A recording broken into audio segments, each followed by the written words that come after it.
बिस्मिल्लाहिर्रहमानिर्रहीम अस्सलातु वस्सलामु अलैका या रसूल अल्लाह व अला आलिका व अस्हाबिका या हबीब अल्लाह। अस्सलाम वालेकुम, मैं हूँ डॉक्टर फरही अमीन और आपको GNN की स्पेशल रमज़ान ट्रांसमिशन रमज़ान करीम में खुशामदीद कहती हूँ। जिसकी सीरत मोहम्मद के जैसी और सूरत में जो मुस्तफ़ा है और सूरत में जो मुर्तज़ा है, जिसको मादर मिली फ़ातिमा सी और नाना मिला मुस्तफ़ा है। फ़ातिमा का है पहला सितारा, वो यकीनन हसन मुश्तबा है। आज नौजवानों जो जन्नत के नौजवान हैं उनके सरदार हज़रत इमाम हसन रज़ी अल्लाह अन्हा की यौम विलादत है। आप सबको यौम विलादत इमाम हसन रज़ी अल्लाह अन्हा बहुत मुबारक हो। हमारी आज की जो महफ़िल है, आज की जो ट्रांसमिशन है, वो उन्हीं की याद से महकेगी और मेरे साथ जो उनकी याद को महकाएंगे वो हस्तियां हैं जनाब मौलाना शफ़ाअत रसूल साहब, उनके साथ तशरीफ़ फरमा है पीर ज़ियाउल हक़ नक्शबंदी साहब और डॉक्टर मोहम्मद हसनैन साहब। और किचन हमारा होगा, किचन के साथ जो हमारा प्रोग्राम स्टार्ट होता है हमेशा इसी बात पे होता है कि खुदा का ज़िक्र करे, ज़िक्र मुस्तफ़ा ना करे, हमारे मुँह में हो ऐसी ज़ुबां खुदा ना करे। तो नूरीना इम्तियाज़ हमारे साथ मौजूद हैं। नूरीना, आपसे दरख्वास्त है कि नात रसूल मकबूल सल्लल्लाहु अलैहि वसल्लम पेश करें।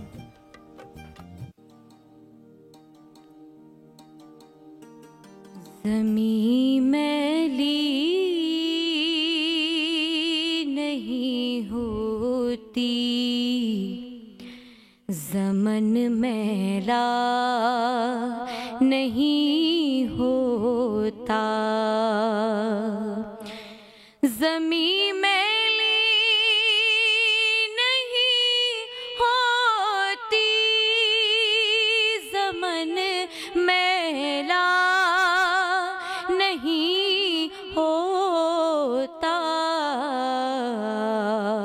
मोहम्मद के गुलामों का कफन मैला नहीं होता। मोहम्मद के गुलामों का कफन मैला नहीं होता। मोहब्बत कमली वाले से वो जज्बा है, सुनो लोगो। मोहब्बत कमली वाले से वो जज्बा है, सुनो लोगो। कि ये जिस मन में समा जाए वो मन मैला नहीं होता। मेरे आका के गुलामों का कफन मैला नहीं होता। नबी के पाक लंगर पर जो पलते हैं कभी उनकी, नबी के पाक लंगर पर जो पलते हैं कभी उनकी, ज़ुबां मैली नहीं होती, सुखन मैला नहीं होता। मोहम्मद के गुलामों का कफन मैला नहीं होता। मैं नाज़ा तो नहीं फन पर, मगर नासिर ये दावा है। मैं नाज़ा तो नहीं फन पर, मगर नासिर ये दावा है कि सनाए मुस्तफ़ा करने से फन महला नहीं होता। मोहम्मद के गुलामों का कफन महला नहीं होता। जो नामे मुस्तफ़ा चूमे नहीं दुखती कभी आँखें। जो नामे मुस्तफ़ा चूमे नहीं दुखती कभी आँखें। और पहन ले प्यार जो उनका बदन मैला नहीं होता।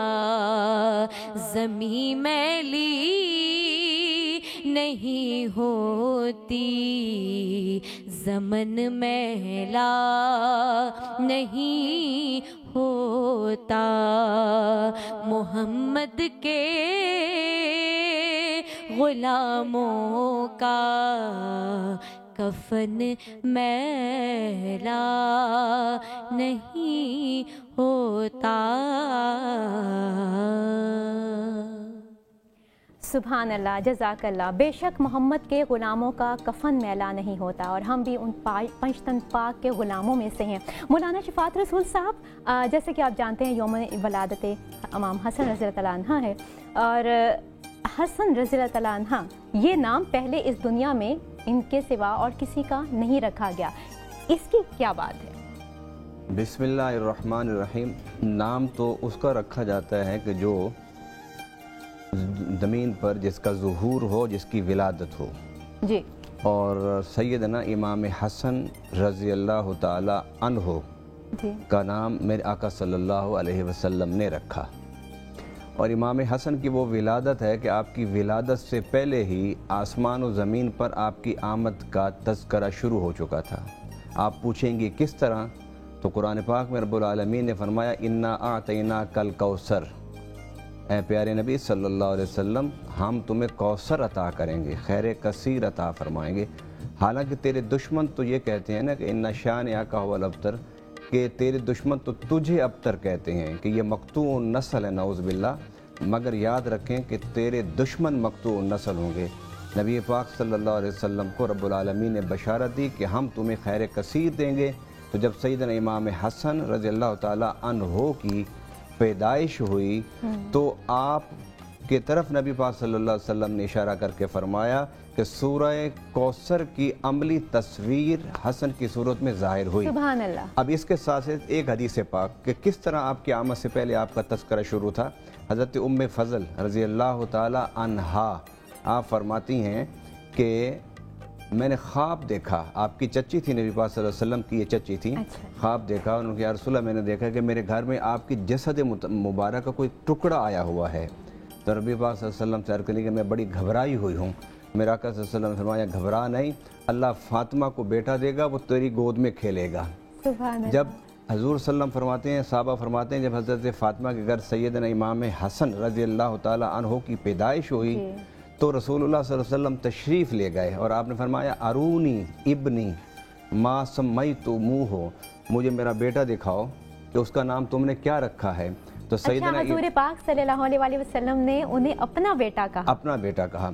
और यहाँ पर एक बात आप पूछ रहे हैं मौला अली से और सैयदा कायनात से कि इसका नाम क्या रखा है।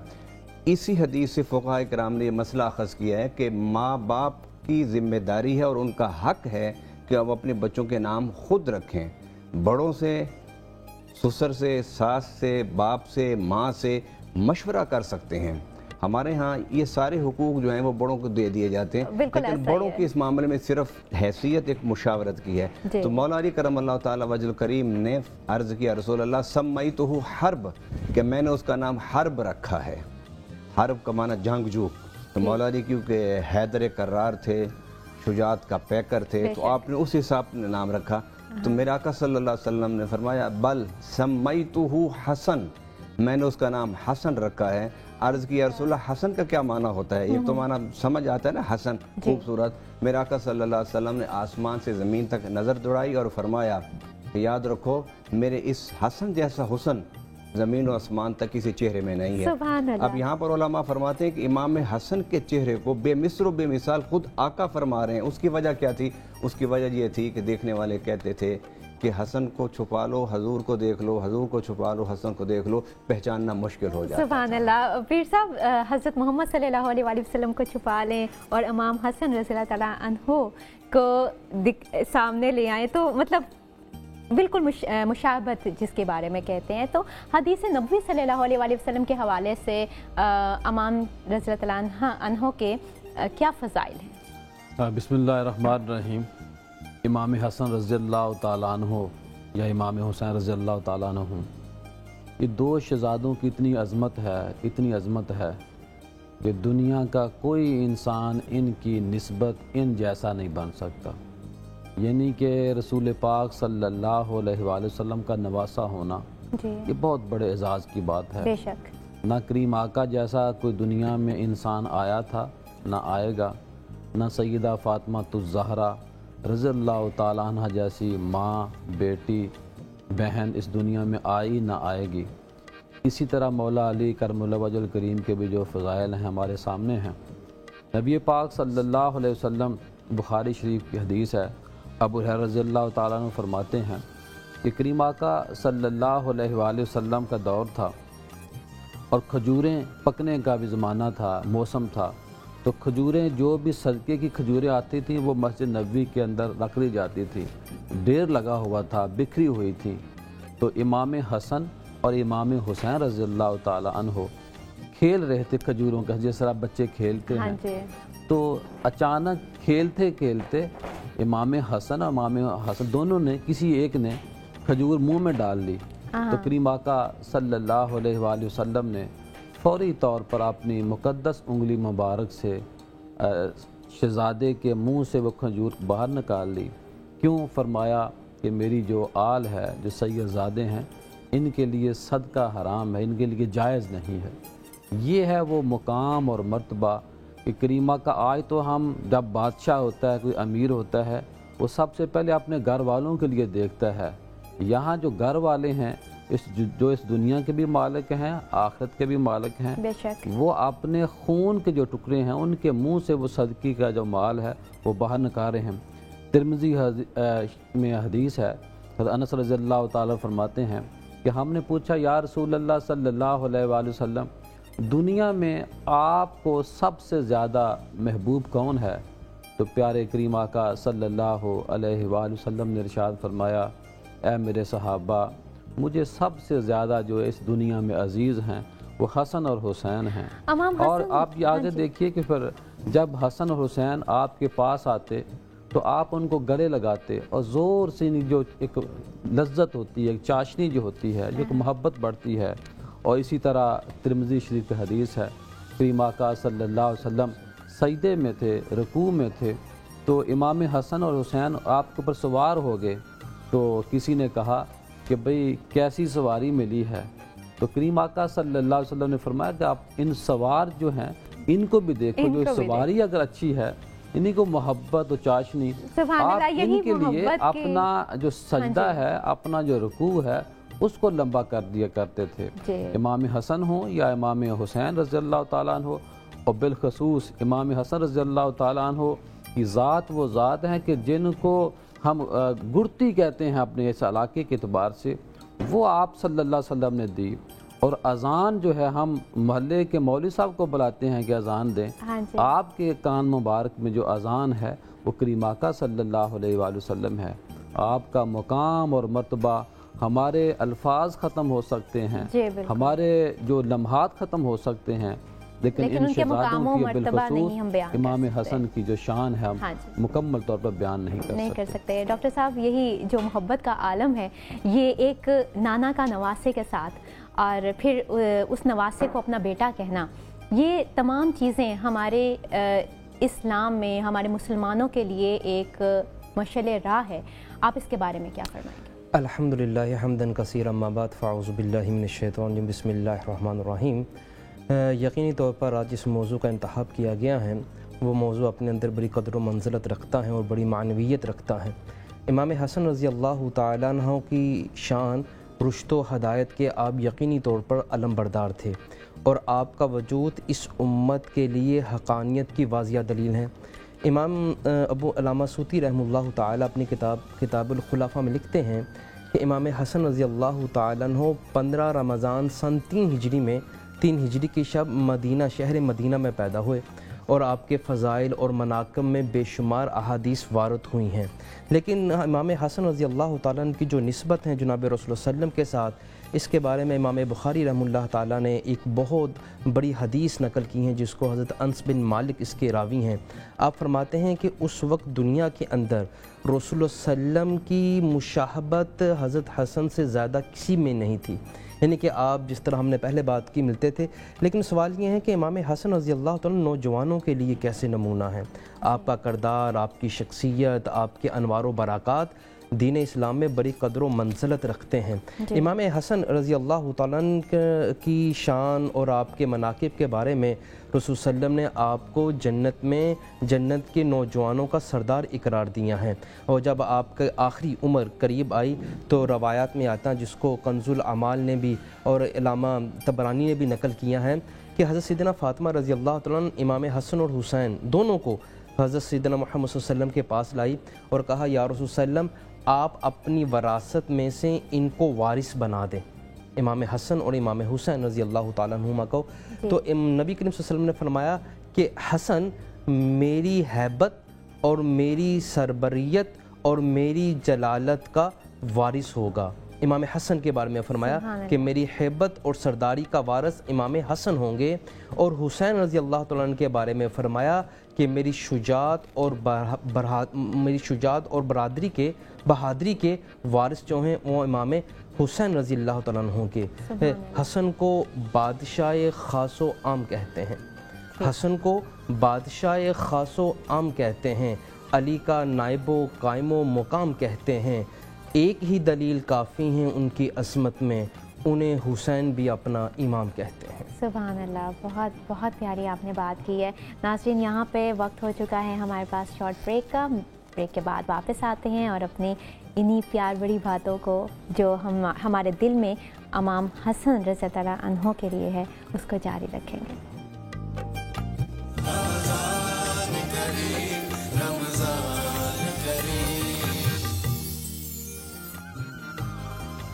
वेलकम बैक नाज़रीन। यौम विलादत इमाम हसन रज़ी अल्लाह अन्हु की खुशी में आज की हमारी ट्रांसमिशन सजी है और मेरे साथ मौजूद हैं मौलाना शफ़ात रसूल साहब। मौलाना साहब, एक खूबसूरत फूल हजूर सल्लल्लाहु अलैहि वसल्लम के आंगन में महका और बीबी फ़ातिमा ने जिस अंदाज से उनकी तरबियत फरमाई, उस हवाले से आप क्या कहेंगे? सैयदना इमाम हसन और सैयदना इमाम हुसैन रज़ी अल्लाह ताला अन्हुमा व अलैहिस्सलाम, इन दोनों की तालीम और तरबियत 3 शख्सियात ने की, मौला कायनात, खातून जन्नत और मेरे आका सल्लल्लाहु अलैहि वसल्लम ने। बल्कि अगर आप तहकीकी नज़र से देखें, आम तौर पर तो वालिदैन तरबियत करते हैं, लेकिन इन दोनों शहजादों की तरबियत ख़ुद नबी पाक सल्लल्लाहु अलैहि वसल्लम ने फरमाई थी।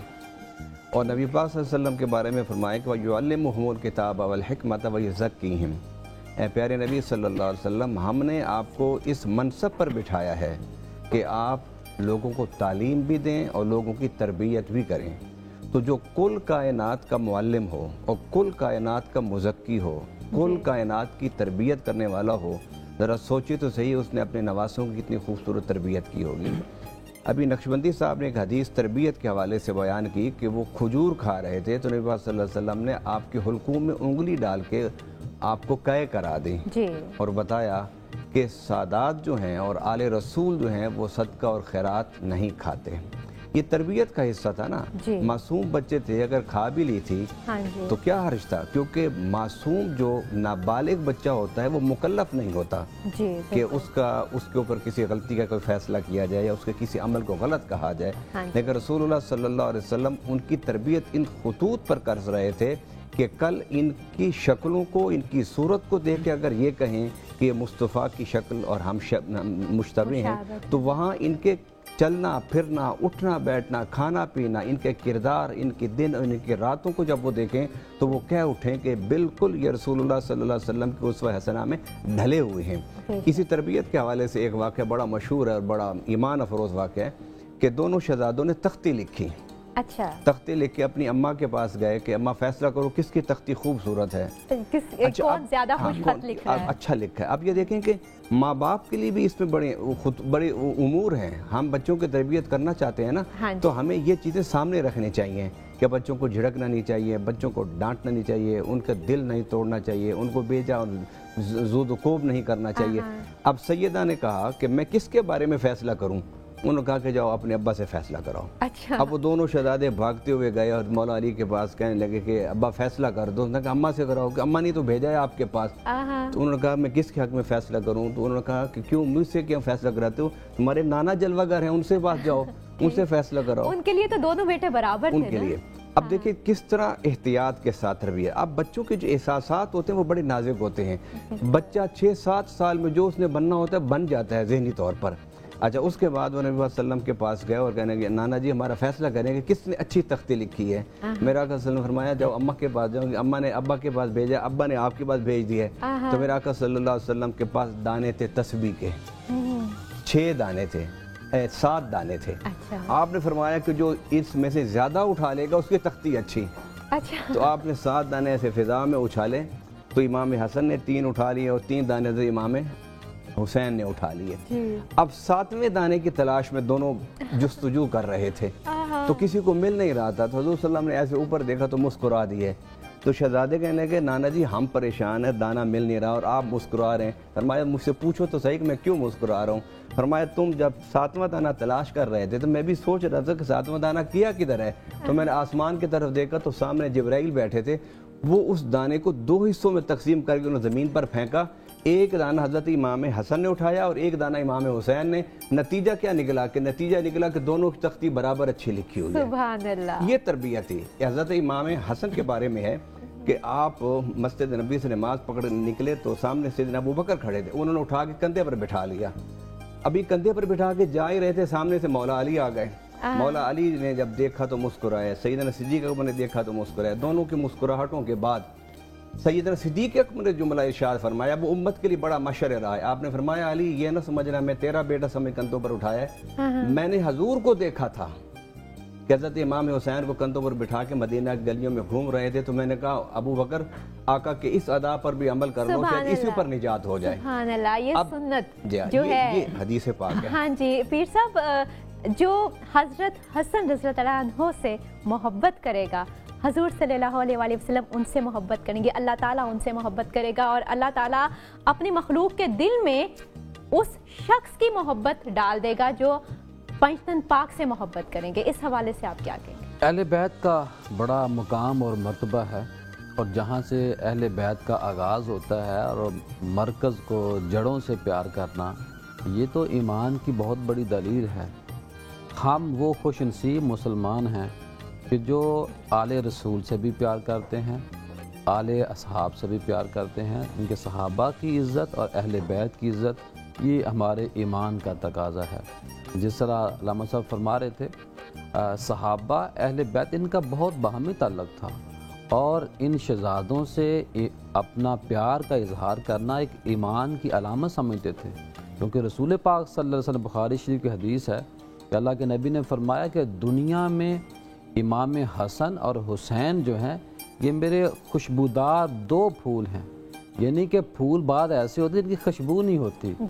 اللہ کے نبی کہہ رہے ہیں کہ پھول بھی ہیں اور خوشبودار پھول ہیں. اور جلال الدین سیوطی فرماتے ہیں کہ جب امام حسن رضی اللہ تعالیٰ عنہ وضو کے لیے نماز کی تیاری کرتے تو آپ کا چہرہ مبارک سرخ ہو جاتا، پریشان ہو جاتے. لوگ پوچھتے کہ اے امام حسن رضی اللہ تعالیٰ عنہ، اے ہمارے سردار، آپ کا یہ چہرہ مبارک سرخ کیوں ہو جاتا ہے؟ تو آپ آگے سے کہتے کہ میں جس اللہ کے حضور حاضر ہونے جا رہا ہوں، یعنی کہ آج نمازیں پڑھنا بڑا آسان ہو گیا. نمازیں جن کی ادا ہوتی ہیں نا، ان سے پوچھیں کہ نماز کا مقام اور مرتبہ کیا ہے. پھر امام حسین رضی اللہ تعالیٰ عنہ کے بارے میں کریم آقا صلی اللہ علیہ وسلم نے فرمایا تھا کہ جو حسن ہے یہ میری امت کے 2 گروہوں کی صلح کرائے گا. تو کریم آقا صلی اللہ علیہ وسلم کے وصال کے بعد جب آپ کو خلافت ملی، اور بعد میں آتا ہے کہ 6 ماہ، بعد میں آتا ہے 7 ماہ، آپ 6 اور 7 ماہ کے دن جتنا بھی عرصہ تھا آپ خلیفہ بنے. پھر آپ کے بیعت پر، آپ کے ہاتھ پر 40,000 لوگوں نے بیعت. سبحان اللہ. میں اسی بات پہ آؤں گی. ڈاکٹر صاحب کہتے ہیں کہ ایک نوجوان کی جوانی کا جو دور ہوتا ہے وہ سب سے نازک دور ہوتا ہے، اسی میں ہی انسان عبادت کر لے تو اعلیٰ مرتبہ پاتا ہے. اسی دور میں انسان اگر بھٹک جائے تو تب آپ کو پتہ ہے کہ کیا اس کا انجام ہوتا ہے. تو ہمارے لیے امام حسن رضی اللہ عنہ کی جو عہد شباب ہے، ان کی زندگی ہے، وہ ایک مشعل راہ ہے. ہمارے آج کل کے نوجوانوں کے لیے اس بارے میں آپ کیا کہیں گے؟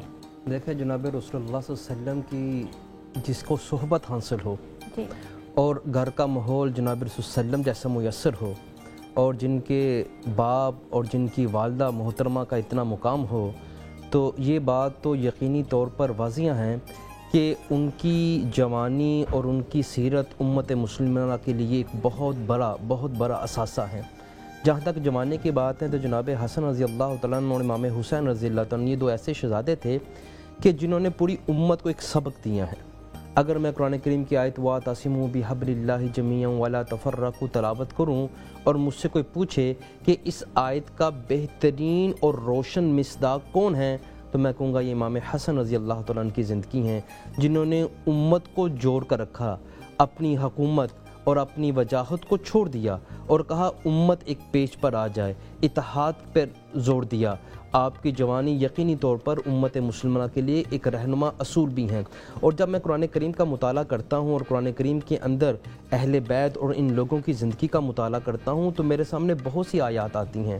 جناب رسول اللہ صلی اللہ علیہ وسلم نے اس امت پہ بہت احسان کیا ہیں.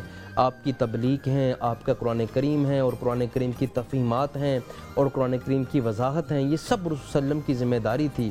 اور آپ نے کھول کر امت کو بتایا ہے اور آنے والے حالات کے بارے میں بھی بتایا ہے. اور یہ سب کچھ بتانے کے بعد ایک سوال کیا ہے، قل، اے نبی آپ ان سے کہہ دو، لا یسألکم، میں آپ سے کوئی سوال نہیں کرتا، فیہ اجرن الا المودۃ فی القربہ، سوائے یہ کہ تم میرے اہل بیت سے، میرے گھرانے سے محبت کرو.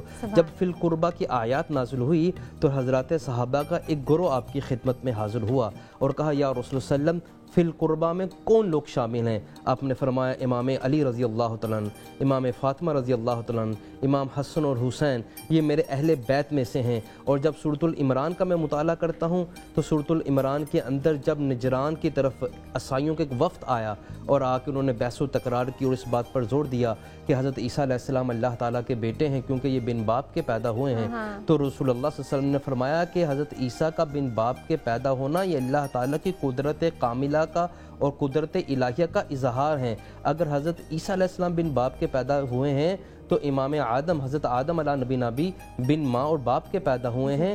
اس میں اللہ تعالیٰ کی الوہیت کا کوئی مسئلہ نہیں ہے بلکہ اللہ تعالیٰ کی قدرت کاملہ ہے. لیکن وہ اس بات پہ بہت تکرار کر رہے تھے تو اللہ تعالیٰ نے قرآن کریم کی آیات نازل فرما دی کہ نبی آپ ان سے کہو کہ لاؤ ابناءنا و ابناءکم و نساءنا و نساءکم، کہ لاؤ تم اپنے بیٹوں کو، میں بھی اپنے بیٹوں کو لاتا ہوں، تم بھی اپنی عورتوں کو لاؤ، میں بھی اپنی عورتوں کو لاتا ہوں، انفسنا و انفسکم، تم بھی آ جاؤ میں بھی آتا ہوں. تو امام طبرانی جب اس کی تفسیر لکھتے ہیں تو وہ کہتے ہیں کہ ہم اس کی تفسیر ہم آپ سے ضرور سنیں گے، لیکن یہاں پہ ناظرین وقت ہو چکا ہے ایک شارٹ بریک کا. بریک سے واپس آئیں گے اور اپنی گفتگو کو یہیں سے جاری کریں گے.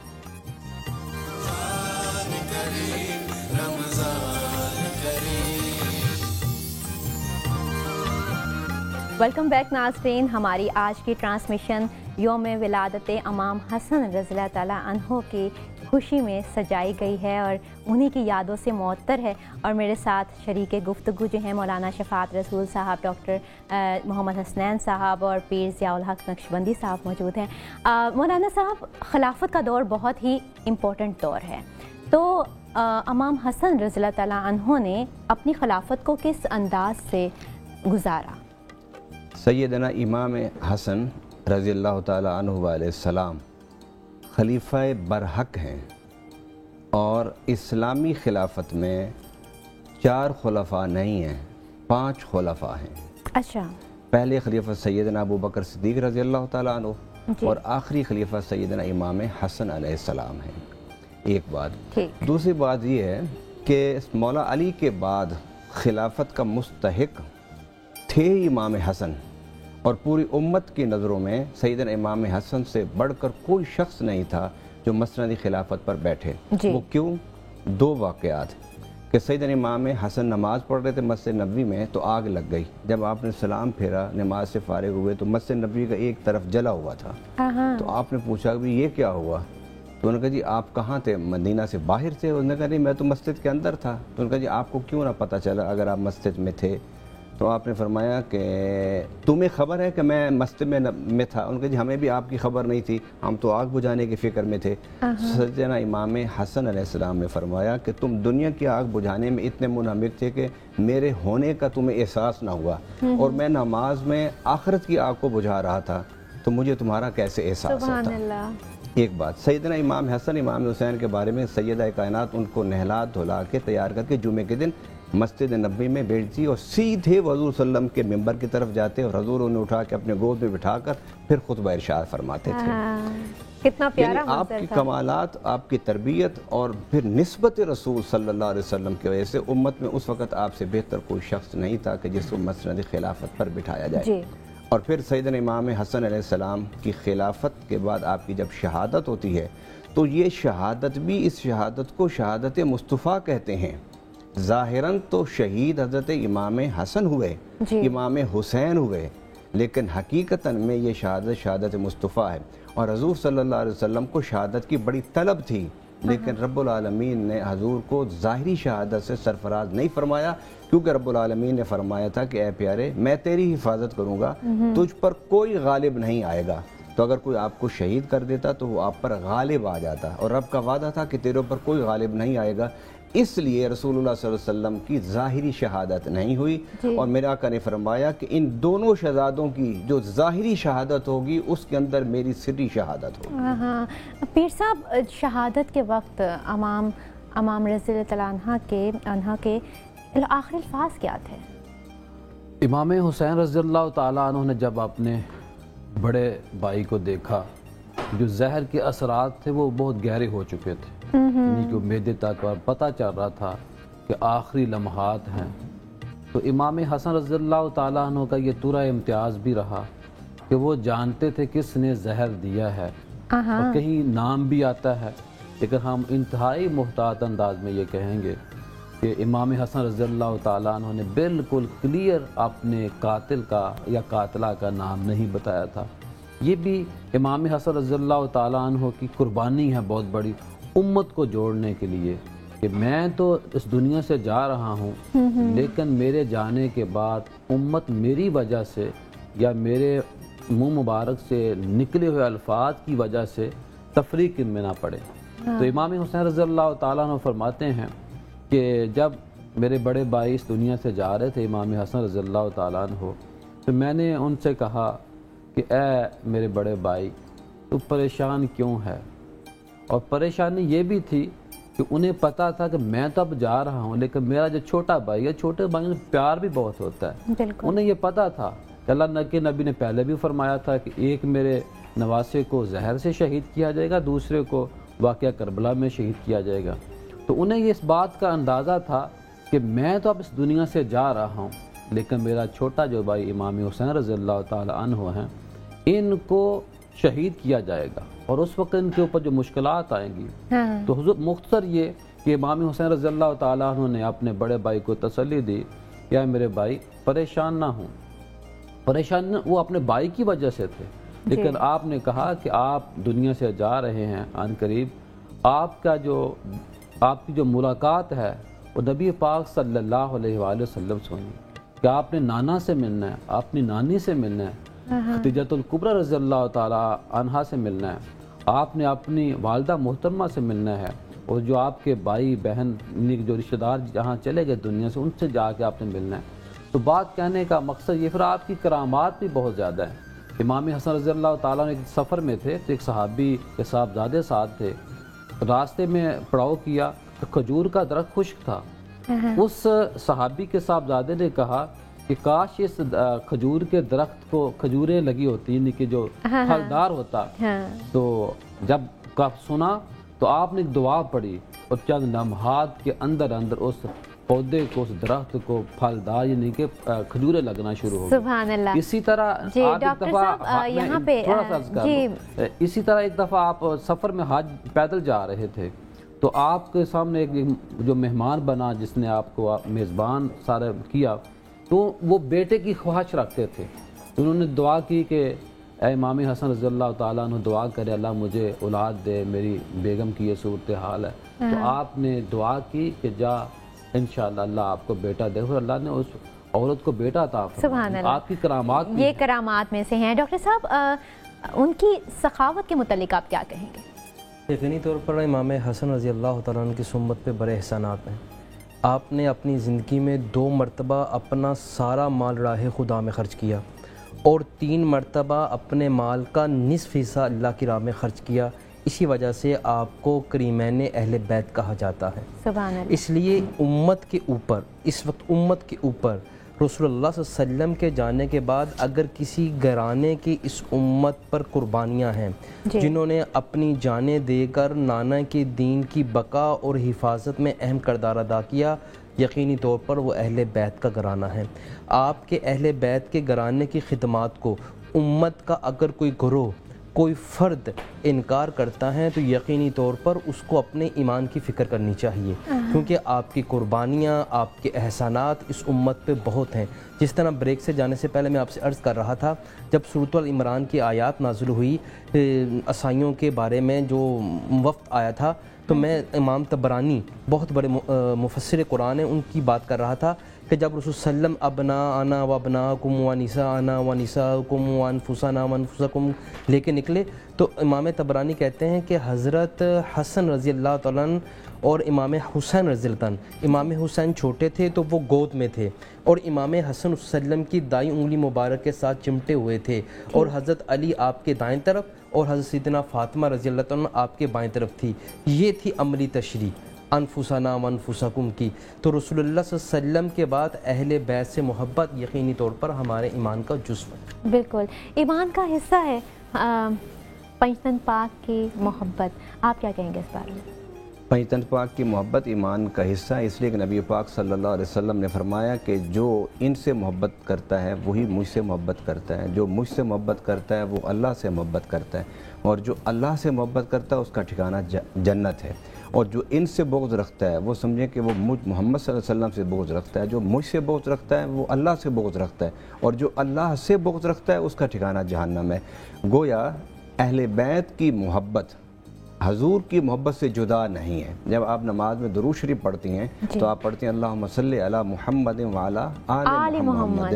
جب تک آپ نماز میں درود نہ پڑھیں محمد اور آل محمد پر، ہماری نماز نہیں ہوتی، ہمارا ایمان مکمل نہیں ہوتا، ہماری کوئی عبادت ان کے بغیر مکمل نہیں ہوتی۔ حضرت شاہ ولی اللہ بہت بڑے ایک نقاد عالم گزرے ہیں، وہ فرماتے ہیں کہ ایک شخص اگر ساری زندگی بیت اللہ میں نمازیں پڑھے، روزے رکھے، افطاریاں کرے، سحریاں کرے، مگر جب وہ مرے اور اس کا دل محبت اہل بیت سے خالی ہو، فقط ماتا کافرہ، وہ سمجھو کہ کافر مرا ہے۔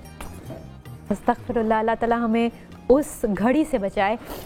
پیر صاحب بات ہوتی ہے جب لازمی بات ہے وہ محبت اور وہ ساری چیزیں اکٹھی ایسے ہو جاتی ہیں۔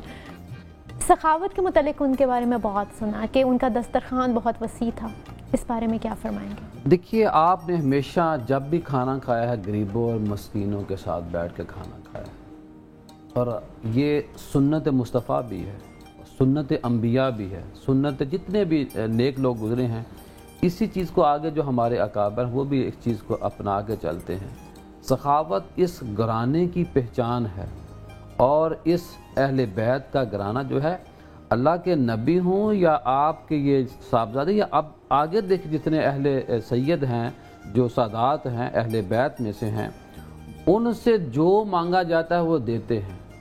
سید جو ہوتا ہے، جو اہل بیت ہوتا ہے، وہ کنجوس نہیں ہو سکتا، کیونکہ ان کے خون کے اندر سخاوت ہی سخاوت ہے۔ وہ تو روزے کے لیے خود پیاس لگی ہوتی ہے، جو کھانا آتا ہے باہر آواز آتی ہے تو سیدہ فاطمہ آپ اس مانگنے والے کو دے دیتی ہیں۔ وہ تو لٹانے والے ہیں، انہوں نے اپنا تن من دن اس امت کے لیے قربان کیا ہے۔ یہ امت مقروض ہے اور قیامت تک کے لیے رہے گی۔ وہ جو آتا ہے کہ جب قیامت میں ایک وقت آئے گا کہ آواز آئے گی کہ اب سیدہ فاطمہ گزرنے والی ہیں، اپنی نظروں کو نیچے کر لو۔ وہ کن کی؟ وہ ان کی آپ کی والدہ محترم ہے، اور یہ سردار ہیں۔ یہ ایک پہچان ہے اس گھرانے کی۔ ہمیں میں اللہ کا شکر ادا کرنا چاہیے۔ ہماری نماز اس وقت ہی اللہ قبول کرتا جب ہم درود پڑھتے ہیں تو آل محمد پہ درود بھیجتے ہیں۔ بے شک بے شک۔ اور کریم آقا صلی اللہ علیہ وسلم کی آل سے پیار کرنا، آپ کے صحابہ سے پیار کرنا، یہ ایمان کی بہت بڑی دلیل ہے۔ بے شک۔ ہمیں صحابہ سے بھی پیار کرنا ہے، اہل بیت سے بھی پیار کرنا ہے، اور اعتدال میانہ روی کو آگے لے کے چلنا ہے، اور اپنی نسبتوں کو مضبوط کرنا ہے۔ کہیں ہم نے اپنے ترازو کو ہلنے نہیں دینا۔ ترازو کا جو استحکام ہے، جو توازن ہے، وہ بگڑنے نہیں پائے گا۔ اس وقت ہی ہماری اس دنیا میں بھی بہتری ہے، اور یہ اختلافات کی طرح ہم نے جانا ہی نہیں ہے۔ ہم نے انگوٹھے چومنے، ہم نے دروشی پڑھنا، ہم نے محبت کو عام کرنا ہے، اور محبت ہی ہمارے نبی کا درس دیا ہوا۔ ابھی پیر صاحب نے فرمایا کہ امت مسلمہ مقروض ہے ان کی، اور امت کو جوڑنے کے حوالے سے آپ کیا کہیں گے؟ دیکھیں، ہم نے پہلے بھی بات کی کہ وَاعْتَصِمُوا بِحَبْلِ اللَّهِ جَمِيعًا وَلَا تَفَرَّقُوا کی عملی تشریح آپ کا گھرانہ تھی۔ آپ خلافت سے پیچھے آئے، آپ امارت سے پیچھے آئے، آپ حکومت سے پیچھے آئے۔ آپ کربلا میں دیکھ لیں، ساری فکر ایک تھی کہ امت ایک پیج پر ہو، امت کا نوجوان ایک پیج پہ ہو۔ آج ہم اپنے ذاتی اور فروعی اختلافات کو مذہب سے اوپر لے جانے کی کوشش کر رہے ہیں۔ ہمیں واپس پلٹنا ہوگا، اس گھرانے کی قربانیوں کو یاد کرنا ہوگا، اور اپنی چاہت کو، اپنی مفادات کو، اپنی سوچ کو، اپنی مسلح کی سوچ کو ان گھرانے کے مقابلے میں پیچھے رکھ کر امت کے اتحاد کی بات کرنی ہوگی۔ آپ کسی بھی فکر سے تعلق رکھتے ہو، یہ آپ کا ذاتی مسئلہ ہے، لیکن مجموعی طور پر امت کی بقا اس میں ہے کہ امت اتحاد میں آئے۔ تو ہم مقروض ہیں ان معنوں میں کہ ہم ان کا جو دیا ہوا سبق ہے وہ بھولے ہوئے ہیں۔ آپ نے اپنے سارے گھرانے کا مجموعی خلاصہ اتحاد بین الامت ہی، امت کو آج جڑنے کی ضرورت ہے، اور اس کا بنیادی نمونہ جو ہیں وہ اہل بیت ہے۔ جی مولانا صاحب، شہادت کے حوالے سے آپ کیا فرمائیں گے؟ وہ اسباب کیا تھے، سچویشن کیا تھی اس وقت؟ تاریخ میں جو واقعہ ہے وہ یہ ہے کہ سیدنا امام حسن علیہ السلام کو آپ کی حیات مبارکہ میں متعدد بار زہر دے کے آپ کو شہید کرنے کی کوشش کی گئی۔ اچھا، یعنی اس سے پہلے بھی کئی مرتبہ؟ پہلے بھی 2 یا 3 مرتبہ پہلے بھی کوشش کی گئی، مگر اللہ تعالیٰ نے آپ کی حفاظت فرمائی، کیونکہ ابھی آپ کا وقت نہیں آیا تھا۔ اب جب آخری دفعہ جب آپ کو زہر دی گئی تو وہ زہر بڑی ہی وہ تھا، طاقتور تھا۔ آپ سیدنا امام حسین رضی اللہ تعالیٰ عنہ اور آپ بیٹھے ہوئے تھے، تو سیدنا امام حسین حضرت امام حسن کی جب انتریوں کو کٹ کے منہ کے ذریعے سے باہر آتا ہوا دیکھتے تھے تو آپ کی آنکھوں میں سے آنسو آ جاتے تھے۔ گو حضرت امام حسن اس وقت تکلیف میں تھے، مگر پھر بھی اپنے چھوٹے بھائی امام حسین سے کہتے تھے کہ میرے بھائی نہ رو، بس اب 2 قدم رہ گئے ہیں، میرے نانا مجھے لینے کے لیے آئے ہوئے ہیں، میری نانی مجھے لینے کے لیے آئی ہوئی ہے، میرے اماں مجھے لینے کے لیے آئے ہیں، میرے ابا مجھے لینے کے لیے آئے ہیں۔ جب سیدنا امام حسین نے یہ سنا تو آپ نے اپنے آنسو پوچھے، اور آنسو پوچھ کے کہتے ہیں کہ اگر چند ہی قدم پر اب آپ کی ملاقات ہے تو ان سب کو جا کے میرا سلام کہنا۔ تو سیدنا امام حسن علیہ السلام نے واقعی امت کے لیے ایک وحدت کا راستہ دیا۔ کیا مطلب؟ آج حکومت کو جو چپڑ جاتا ہے اس کو چھوڑنے کو دل نہیں کرتا، وہ کہتا ہے میرا سب کچھ جائے لیکن حکومت نہ جائے۔ سیدنا امام حسین علیہ السلام نے امت کی جوڑنے کے لیے، کیونکہ حضور صلی اللہ علیہ وسلم جب حضرت امام حسن کی پیدائش ہوئی تھی تو اس موقع پر میرے آقا صلی اللہ علیہ وسلم نے ایک حدیث ارشاد فرمائی تھی، فرمایا تھا کہ ان ابنی ھذا سیدن، کہ یہ جو میرا بیٹا ہے نا یہ سید ہے. سب سے پہلے سید کا لفظ میرے آقا صلی اللہ علیہ وسلم نے امام حسن کے لیے استعمال فرمایا. اور اس کے بعد یہ ایک طویل حدیث ہے. اس حدیث میں میرے آقا صلی اللہ علیہ وسلم نے فرمایا کہ اس کی بڑی عظمت بڑی شان ہے، لیکن میں ایک تمہیں بات کرنا چاہتا ہوں اس کے بارے میں. وہ کیا کہ یہی میرا بیٹا مسلمانوں میں دو بڑے گروہوں کے درمیان جوڑ کا ذریعہ بنے گا. اور آپ نے امت کو کیسے جوڑا کہ آپ نے اقتدار کو چھوڑا، حکومت کو چھوڑا، سطوت کو چھوڑا، اور امت کو جو گزشتہ کئی عشروں سے آپس میں اختلاف تھے ان اختلاف کو ختم کرتے ہوئے سیدنا امام حسن علیہ السلام نے امت کو جوڑا. آج میں یہ کہنا چاہتا ہوں جو مکتب اہل بیت، جو اہل بیت سے محبت کرنے والے ہیں، عقیدت کرنے والے ہیں، ان پر یہ لازم ہے کہ صحابہ اور اہل بیت کے نام پر جھگڑے نہ کھڑے کریں. کیونکہ اہل بیت کی تو تعلیم ہی یہ ہے کہ انہوں نے امت کے اجتماعی مفاد کو دیکھا، اختلافات کو ختم کرنے کے لیے جو قربانی ان سے ہو سکتی تھی انہوں نے وہ قربانی دی. بے شک محبت کا درس دیا. پیر صاحب ہمیشہ کی طرح آج کے دن کا وظیفہ؟ آج کا جو وظیفہ ہے وہ موضوع سے اس کی مناسبت ہے، نسبت ہے. تسبیح فاطمہ ہم پڑھتے ہیں کہ اللہ کے نبی نے سیدہ فاطمہ کو کہا، میں مختصر الفاظ میں بیان کر رہا ہوں کہ 33 بار الحمدللہ، سبحان اللہ، 34 بار اللہ اکبر. جو مائیں یا بچیاں اور بچے یہ سمجھتے ہیں کہ نظر لگ جاتی ہے بدنگاہی سے، جادو سے، کینہ سے، اس طرح کے تمام جو روحانی بیماریاں ان سے بچنے کے لیے مائیں اگر اپنے بچوں کو اوپر یہ دم کر کے پھونک مار دیا کریں، یعنی دم کر دیا کریں پڑھ کر، اور نماز پڑھنے کے بعد. اس لیے ہم ہمارے صوفیہ کہتے ہیں کہ جب بھی کوئی وظیفہ دیا جاتا ہے وہ کہتے ہیں نماز پڑھنے کے بعد، اس لیے تاکہ وہ ہماری مائیں، بہنیں، بیٹیاں نمازی بھی بن جائیں. تو تسبیح فاطمہ پڑھ کے ہمیں اپنے اولاد کے اوپر دم کرنا چاہیے. ہماری جو اولاد ہے وہ نظر بد سے بچ سکتی ہیں، جادو سے، کینہ سے. اچھا اکثر بچہ رو بھی رہا ہوتا ہے نا وہ نظر بد کی وجہ سے. سارے کا سارا یہی ہے، کینہ سے. بعض لوگوں کو بڑا حسد ہوتا ہے اور ایک جو ماں ہوتی ہے دوسرے کی اولاد سے کر رہی ہوتی ہے. یہ قدرت کا نظام ہے. تو یہ کتنی مرتبہ ہم نے پڑھ کے؟ یہ صبح شام ہو جائے بہت ہے، لیکن دن میں 24 گھنٹے میں ایک بار بھی ہو جائے تو بہت ہے. اچھا ہے. اور روز ہم اگر یہی عمل دہرائیں تو، اور اولاد کو بھی کہنا چاہیے کہ نماز کے بعد اس تسبیح کو لازماً پڑھیں. بہت شکریہ. ناظرین یہاں پہ وقت ہو چکا ہے ایک خوبصورت کلام کا. ہمارے درمیان موجود ہیں نورینہ امتیاز. آئیے ان سے خوبصورت کلام سنتے ہیں.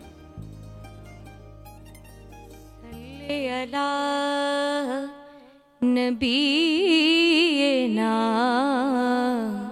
صلی علی محمد.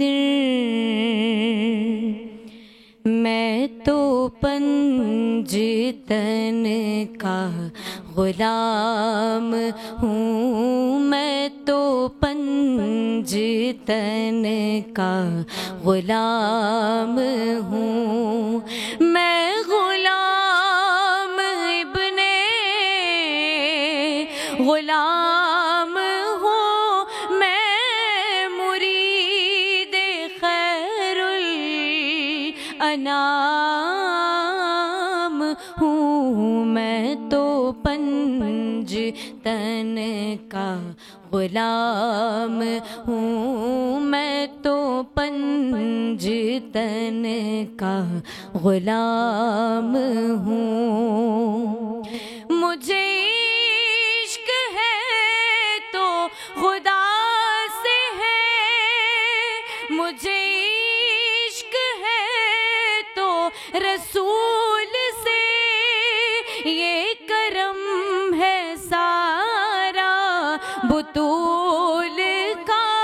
میرے منہ سے آئے مہک صدا جو میں نام لوں تیرا، جھوم کے. میں تو پنجتن کا غلام ہوں، میں تو پنجتن کا غلام ہوں. مجھے عشق سر و سمن سے ہے، مجھے عشق سارے چمن سے ہے، مجھے गली से है मुझे इश्क उनके वतन से है मुझे इश्क है तो अली से है मुझे इश्क है तो हसन से है मुझे इश्क है तो हुसैन से मुझे इश्क शाहे ज़मर से है मैं तो पंज तन का गुलाम हूँ मैं तो पंज तन का गुलाम हूँ हुआ कैसे तर से वो सर जुदा जहाँ इश्क हो वही करबला मेरी बात उन्हीं की बात है मेरे सामने वो ही जात है वो ही जर को शेरे खुदा कहे जिन्हें बाबे सल्ले अला कहे वो ही जर को आले नबी कहे वो ही जर को जाते अली कहे वो ही पुख्ता है मैं तो खाम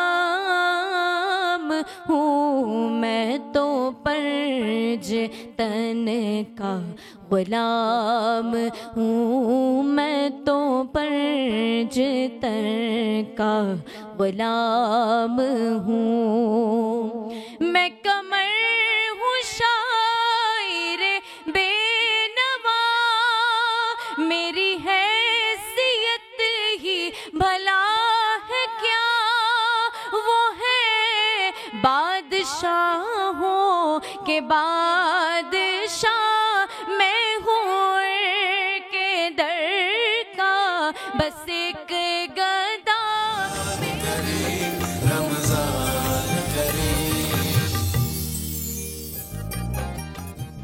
वेलकम बैक। मैं मौजूद हूँ अपने किचन में और आपको पता है कि हमें आपकी सेहत का बहुत ख्याल होता है और जब हम सेहत का ख्याल करते हैं तो आपको पता है हमारे साथ मौजूद होती हैं फ़ायज़ा इकबाल जो हमें मज़े मज़े के और ग़ज़ाइयत से भरपूर खाने बताती हैं और वो ये भी बताती हैं कि हमारा मेन्यू क्या होना चाहिए। आज इफ्तार में हमारे लिए क्या बनने जा रहा है, आइए उनसे पूछते हैं। अस्सलाम वालेकुम। कैसी हैं आप? मैं ठीक हूँ, आप कैसी हैं? मैं बिल्कुल ठीक ठाक। आज आप हमें क्या बनाना सिखा रही हैं? आज तो जो है ना वो सबकी फेवरेट, ऑल टाइम सबकी फेवरेट आज निहारी बना रही हूँ और निहारी जो है वो मैं चिकन निहारी बना रही हूँ क्योंकि मेरे पास यहाँ पे टाइम थोड़ा सा कम होता है। आप इसी निहारी को इसी मेथड से बना सकते हैं, मटन के साथ, बीफ के साथ भी इसको बना सकते हैं। बस ये है कि उसको थोड़ा सा टाइम ज़्यादा देना पड़ेगा। हाँ, निहारी वो कहते ही ज़्यादा टाइम वाली डिश को है, ज़्यादा टाइम वाली को।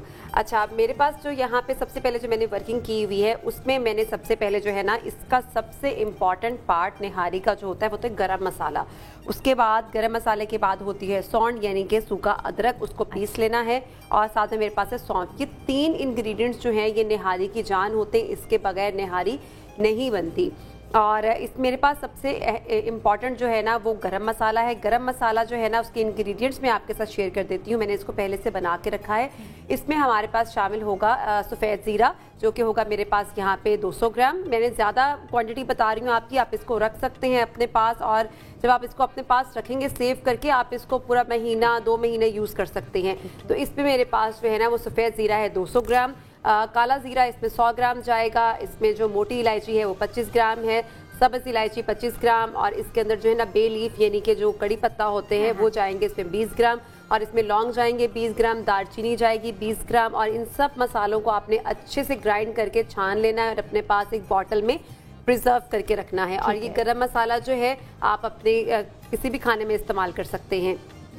गरम मसाले के बाद हम आते हैं अपने बाकी प्रोसीजर की तरफ। बाकी प्रोसीजर जो है ना तो वो मेरे पास सबसे पहले हम क्या करेंगे? सबसे पहले मैंने यहाँ पे लिया था 350 ग्राम मैंने घी लिया था, क्योंकि निहारी में जो होता है ना वो घी हम ऊपर से डालते हैं, और हम डालडा का घी इस्तेमाल डालडा का हम घी इस्तेमाल करेंगे। इसमें डालडा बनास्पति अपने VTF क्वालिटी की वजह से इसमें ट्रांस फैट बहुत कम होता है, 0.5% इसमें ट्रांस फैट होता है।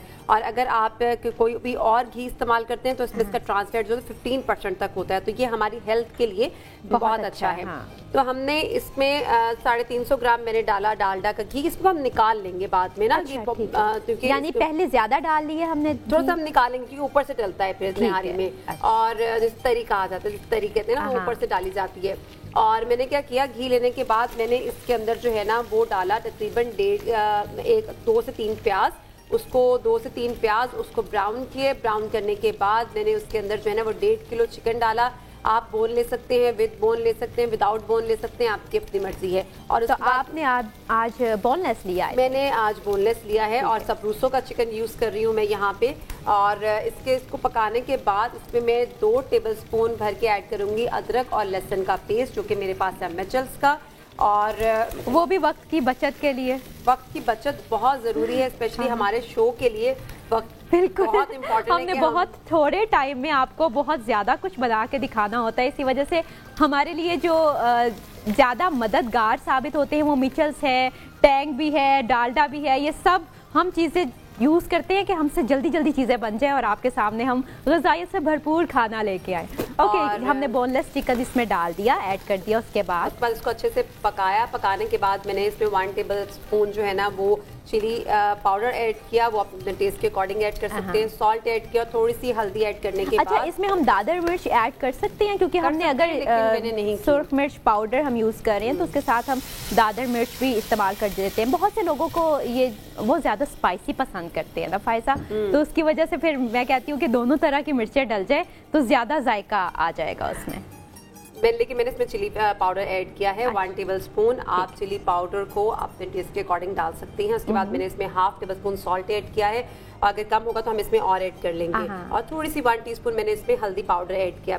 करने के बाद मैंने इसको भूना। भूनने के बाद मैंने इसमें से जो है ना वो घी निकाल के साइड पे रख लिया। अब इसके अंदर जो है ना वो मैंने ऐड किया है 1.5 लीटर पानी, यानी कि 6 ग्लास पानी मैंने इसमें ऐड किया। और अब हम इसको हल्की आंच से पकने के लिए छोड़ देंगे, यानी गोश्त को गलने के लिए छोड़ देंगे। ये इसका बड़ा इंपॉर्टेंट पार्ट होता है। और ये जो है ना बहुत ही आंच धीमी कर देनी है। ठीक है, बहुत आंच धीमी कर देंगे, हल्की आंच पे ये जो है ना ये पकता रहेगा।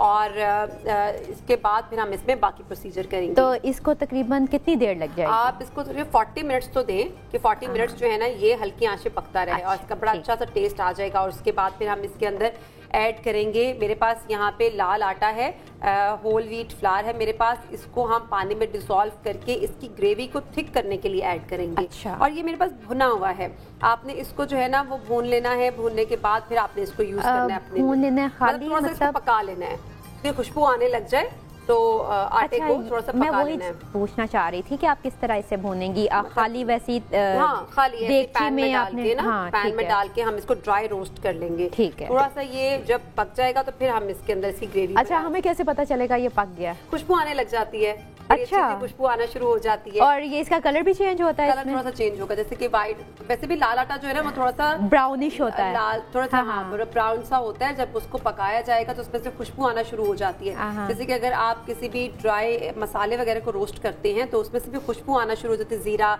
धनिया, उसमें से खुशबू आना शुरू हो जाती है, तो हम उसको उतार लेते हैं। ठीक है, ठीक है। तो अभी हम इसको पकने के लिए हमने छोड़ दिया है, तकरीबन 40 मिनट्स के लिए हमने इसको छोड़ा है। 40 मिनट्स के बाद यानी कि इसको रख के ना बस बंदा भूल जाए कि भाई अब 40 मिनट 40 मिनट्स के लिए चले। अब तो ये पक रही है, तब तक हम अपने डिजर्ट की तरफ आ जाते हैं। तो मेरे पास यहाँ पे जो डिजर्ट है वो आज बहुत मजे का है मेरे पास। आप डॉक्टर आप? हाँ जी, आप आज। मेरे पास यहाँ पे जो डिजर्ट है वो है कैरमल एग पुडिंग। और कैरमल एग पुडिंग के लिए मेरे पास जो इंग्रेडिएंट्स हैं यहाँ पे वो मैं आपके साथ शेयर करती हूँ। मेरे पास यहाँ पे 3 एग्स हैं और यहाँ पे मेरे पास 125 ml जो है ना वो मिल्क है, 1 टेबलस्पून हनी है, 1 टेबलस्पून मिल्क पाउडर, 1 टेबलस्पून मेरे पास यहाँ पे कंडेंस्ड मिल्क है।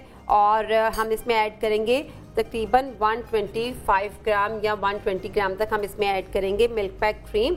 और इसमें शुगर जाएगी, आप इसमें पाउडर शुगर का इस्तेमाल कर सकते हैं, आप इसमें दानेदार चीनी का इस्तेमाल कर सकते हैं, जो भी आपको पसंद हो। मुझे ये टिशू ओके रोज़ पेटल का टिश्यू, रोज़ पेटल का किचन नामुकम्मल उसके बगैर। किचन वाकई नामुकम्मल है। अच्छा, इसको हम जो है ना सब चीज़ों को मिक्स कर लेते हैं। इसका जो इम्पोर्टेंट पार्ट है वो ये है कि हमने इसमें कैरमल बनाना है। कैरमल बनाने के लिए मेरे पास जो थी ना वो यहाँ पे शुगर थी, और मैंने इस शुगर को सिर्फ मेल्ट किया है और मैंने कुछ भी नहीं किया। शुगर को मेल्ट करने के बाद हमने एक पैन में इसको डाल देना, तो वो इसकी ना कैरमल एग पुडिंग की लेयर बन जाती है। कैरमल एग पुडिंग आप कैसी लगती है? आपने टेस्ट की होगी डेफिनेटली, जब भी आप बफेज वगैरह में जाती हैं कंपलसरी है कि वहाँ पे कैरमल एग पुडिंग होती है। बिल्कुल, और इसी वजह से मैं ये देख रही हूँ कि कैसे बनने जा रही है। चलिए हम यहाँ पे अब इसमें ऐड करते हैं 125 ml मिल्क, ऑल पर्स की फुल फैट क्रीम। हमने पूरा पैकेट डाल नहीं, हमने हाफ पैकेट इसमें ऐड करेंगे। ठीक है। उसके बाद मेरे पास यहाँ पे मुझे अच्छा क्या चाहिए? ये स्पैचुला दे दें अगर आप ना। ओके, ये दे दो। नहीं, चलिए स्पून पकड़ा दें, वहाँ से स्पून दे दें। चले ठीक है। Thank you. मिल्क पाउडर डाल रही हूँ इसके अंदर। मिल्क पाउडर डालने के बाद हम इसमें ऐड करेंगे हनी। हमने मिल्क पाउडर कितना इसमें ऐड? 1 टेबलस्पून हम इसमें मिल्क पाउडर ऐड करेंगे, और उसके बाद मैं इसमें ऐड करूंगी कंडेंस मिल्क।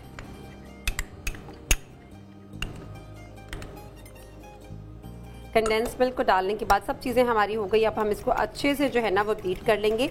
अच्छा, आपने इसको इतना ज़्यादा बीट नहीं करना कि उसके ऊपर झाग आना शुरू हो जाए। अगर इसके ऊपर झाग आनी शुरू हो जाएगी ना, तो जब बेक करेंगे आप इसको, तो वो झाग जो है ना वो नीचे बैठ जाएगी और उससे इसकी लुक बिल्कुल अच्छी नहीं आएगी। और आपने इसको अच्छे से बीट करना है, लेकिन झाग नहीं आनी चाहिए। अच्छा, ये भी हिसाब होता है झाग आए और झाग ना आए? डेफिनेटली ये होता है, क्योंकि बेकिंग के अंदर तो बहुत ही छोटी छोटी चीज़ों का ख्याल रखा जाता है। अगर ना रखा जाए तो बेकिंग की जो एक प्रॉपर किसी भी चीज़ की शक्ल होती है वो नहीं निकलती।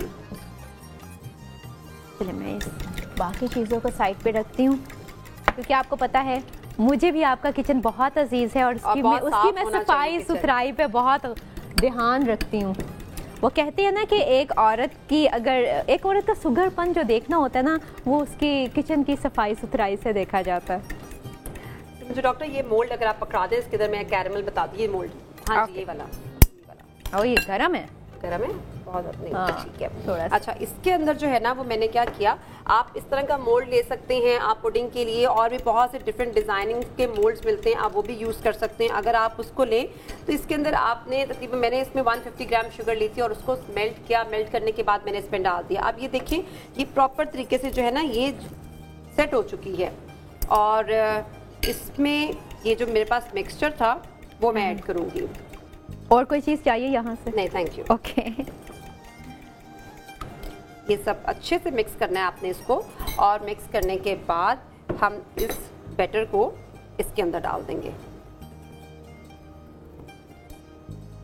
सारा नहीं डालेंगे, मोल्ड हमारे पास थोड़ा सा छोटा है तो हम थोड़ा सा बैटर बचा लेंगे, क्योंकि अगर हमने सारा डाल दिया तो मोल्ड में बैटर बहुत ज़्यादा हो जाएगा। ये जब बेक होगा तो ये बाहर आना शुरू हो जाएगा।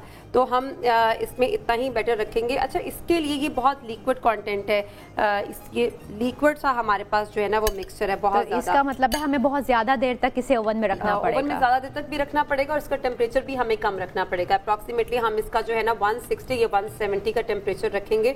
और अगर इसके बहुत हाई टेम्परेचर इसको दिया गया तो उसमें क्या होगा कि ये बर्न होना शुरू हो जाएगा और अंदर से कच्चा रह जाएगा। इसलिए हम इसको कम टेम्परेचर पे बेक करेंगे। मेरे पास यहाँ पे जो है 170 है, क्योंकि मुझे थोड़ा सा जल्दी इसको बेक करना है। आप इसको घर पे जब बनाएंगे तो 160 के टेम्परेचर पे आप इसको बनाएं, और इसको बनने में तकरीबन 1 घंटा लग जाता है। 50-60 मिनट्स इसको लग जाते हैं।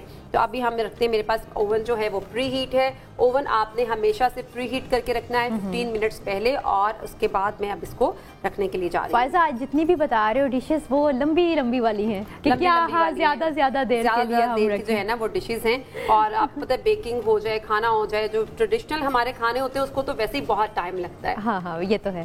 ओके, अब हम इसे ओवन में रखेंगे।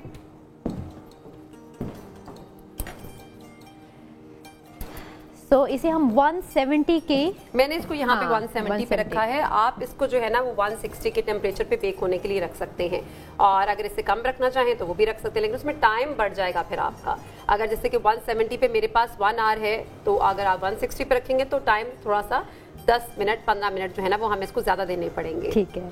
ओके, अब क्या रहता है हमारा? अब जो है ना वो मैं आपको इसकी गार्निश बता दूं कि हमारे पास जो है वो निहारी में जो सर्विंग होगी वो किसके साथ होगी, लेमन होंगे, हमारे पास ग्रीन चिलीज़ हैं और हमारे पास यहाँ पे जूलियन कटिंग में जिंजर है, और इसके बगैर निहारी बिल्कुल भी कंप्लीट नहीं होगी। बिल्कुल ऐसा ही है। अच्छा, इसके साथ तो हम अचार का भी यूज़ करते हैं निहारी में।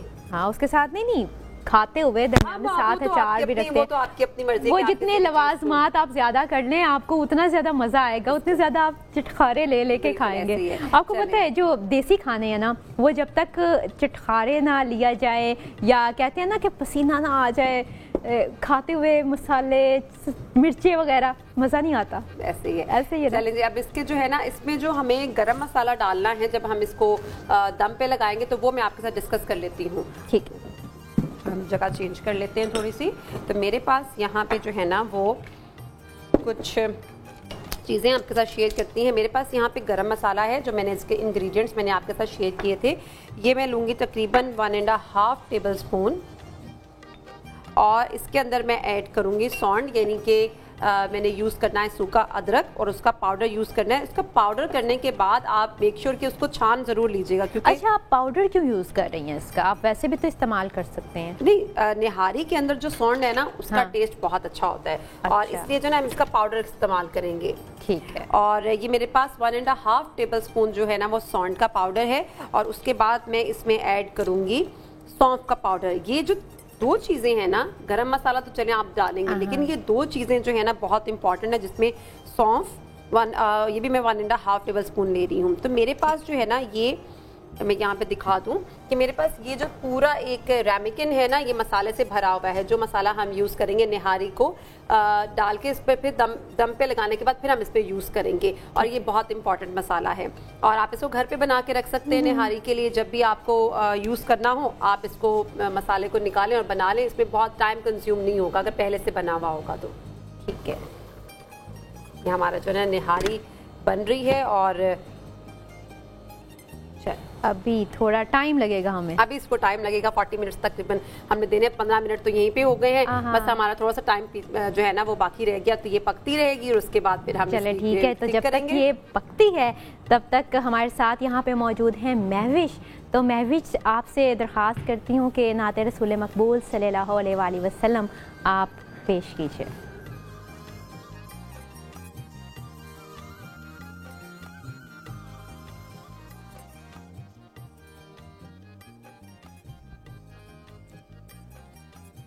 हुजूर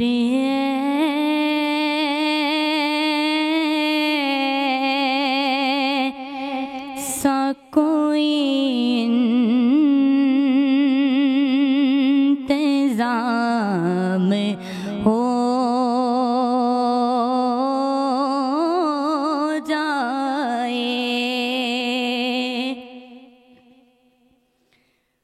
हुजूर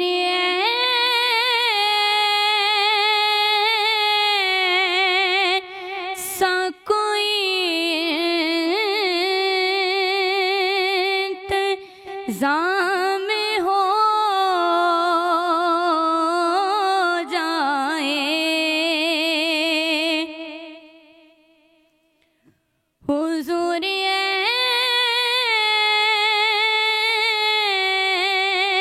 सा कोई इंतजाम हो जाए,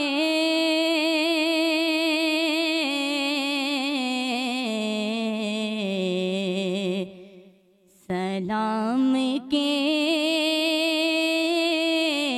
लिए हाजिर गुलाम हो जाए,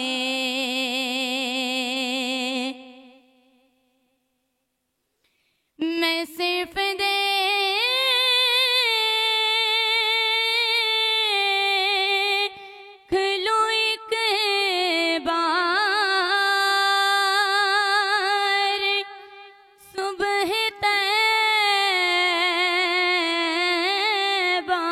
को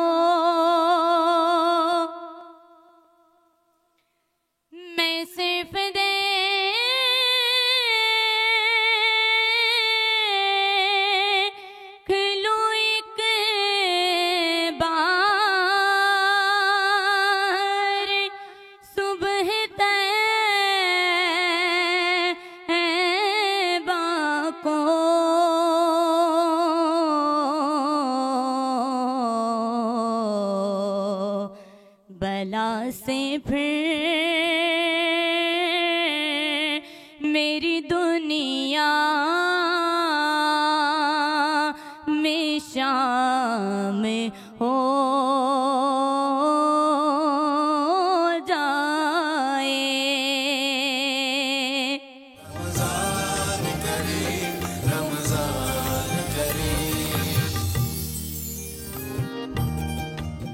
ویلکم بیک. اب میں موجود ہوں اپنے ایک نئے گیسٹ کے ساتھ. ہمیں بریک میں جوائن کیا ہے فرحان احمد صاحب نے، جو کہ CEO ہیں ایک ایسی فاؤنڈیشن کے جو بچوں کے لیے کام کرتی ہے.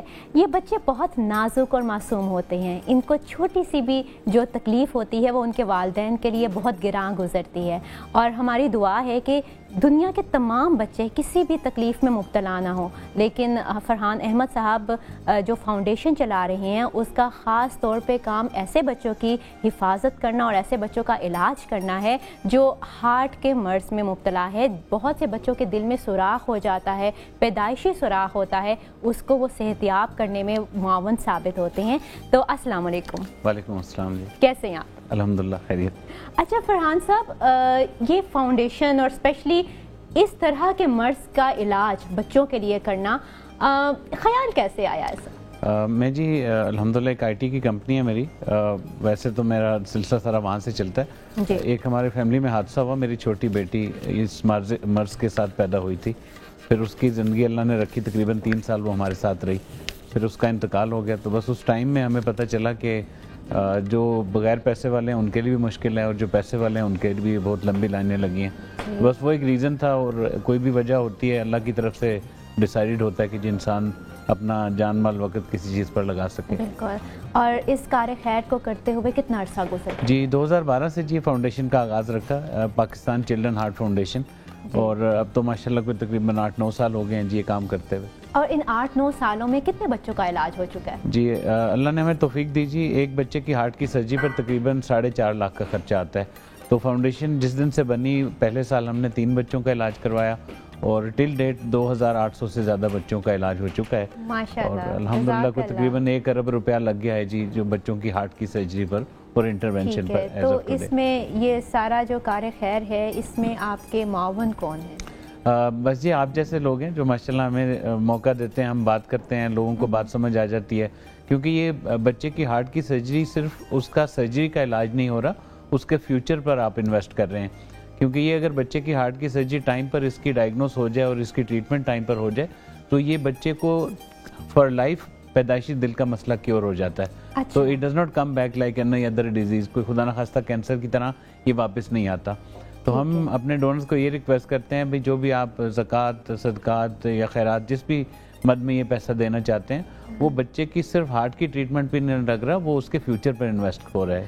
ٹھیک ہے. تو جب آپ کسی بچے کا علاج کرتے ہیں تو پہلے آپ بچے کو کس طرح آپ دیکھتے ہیں کہ کوئی مستحق ہے یا وہ جو والدین افورڈ کر سکتے ہیں وہ آپ کے پاس؟ جی بہت اچھا آپ نے پوائنٹ ریز کیا کہ ہمارے پاس جو بھی بچے آتے ہیں نا جی ان کا ایک فائنینشیل ایویلویشن ہوتی ہے اور ایک میڈیکل ایویلویشن ہوتی ہے. میڈیکل ایویلویشن میں ڈاکٹر کو یہ نہیں پتا ہوتا کہ وہ غریب ہیں یا امیر ہیں، ان کی ایک لائن ٹوٹلی ڈفرینٹ ہے.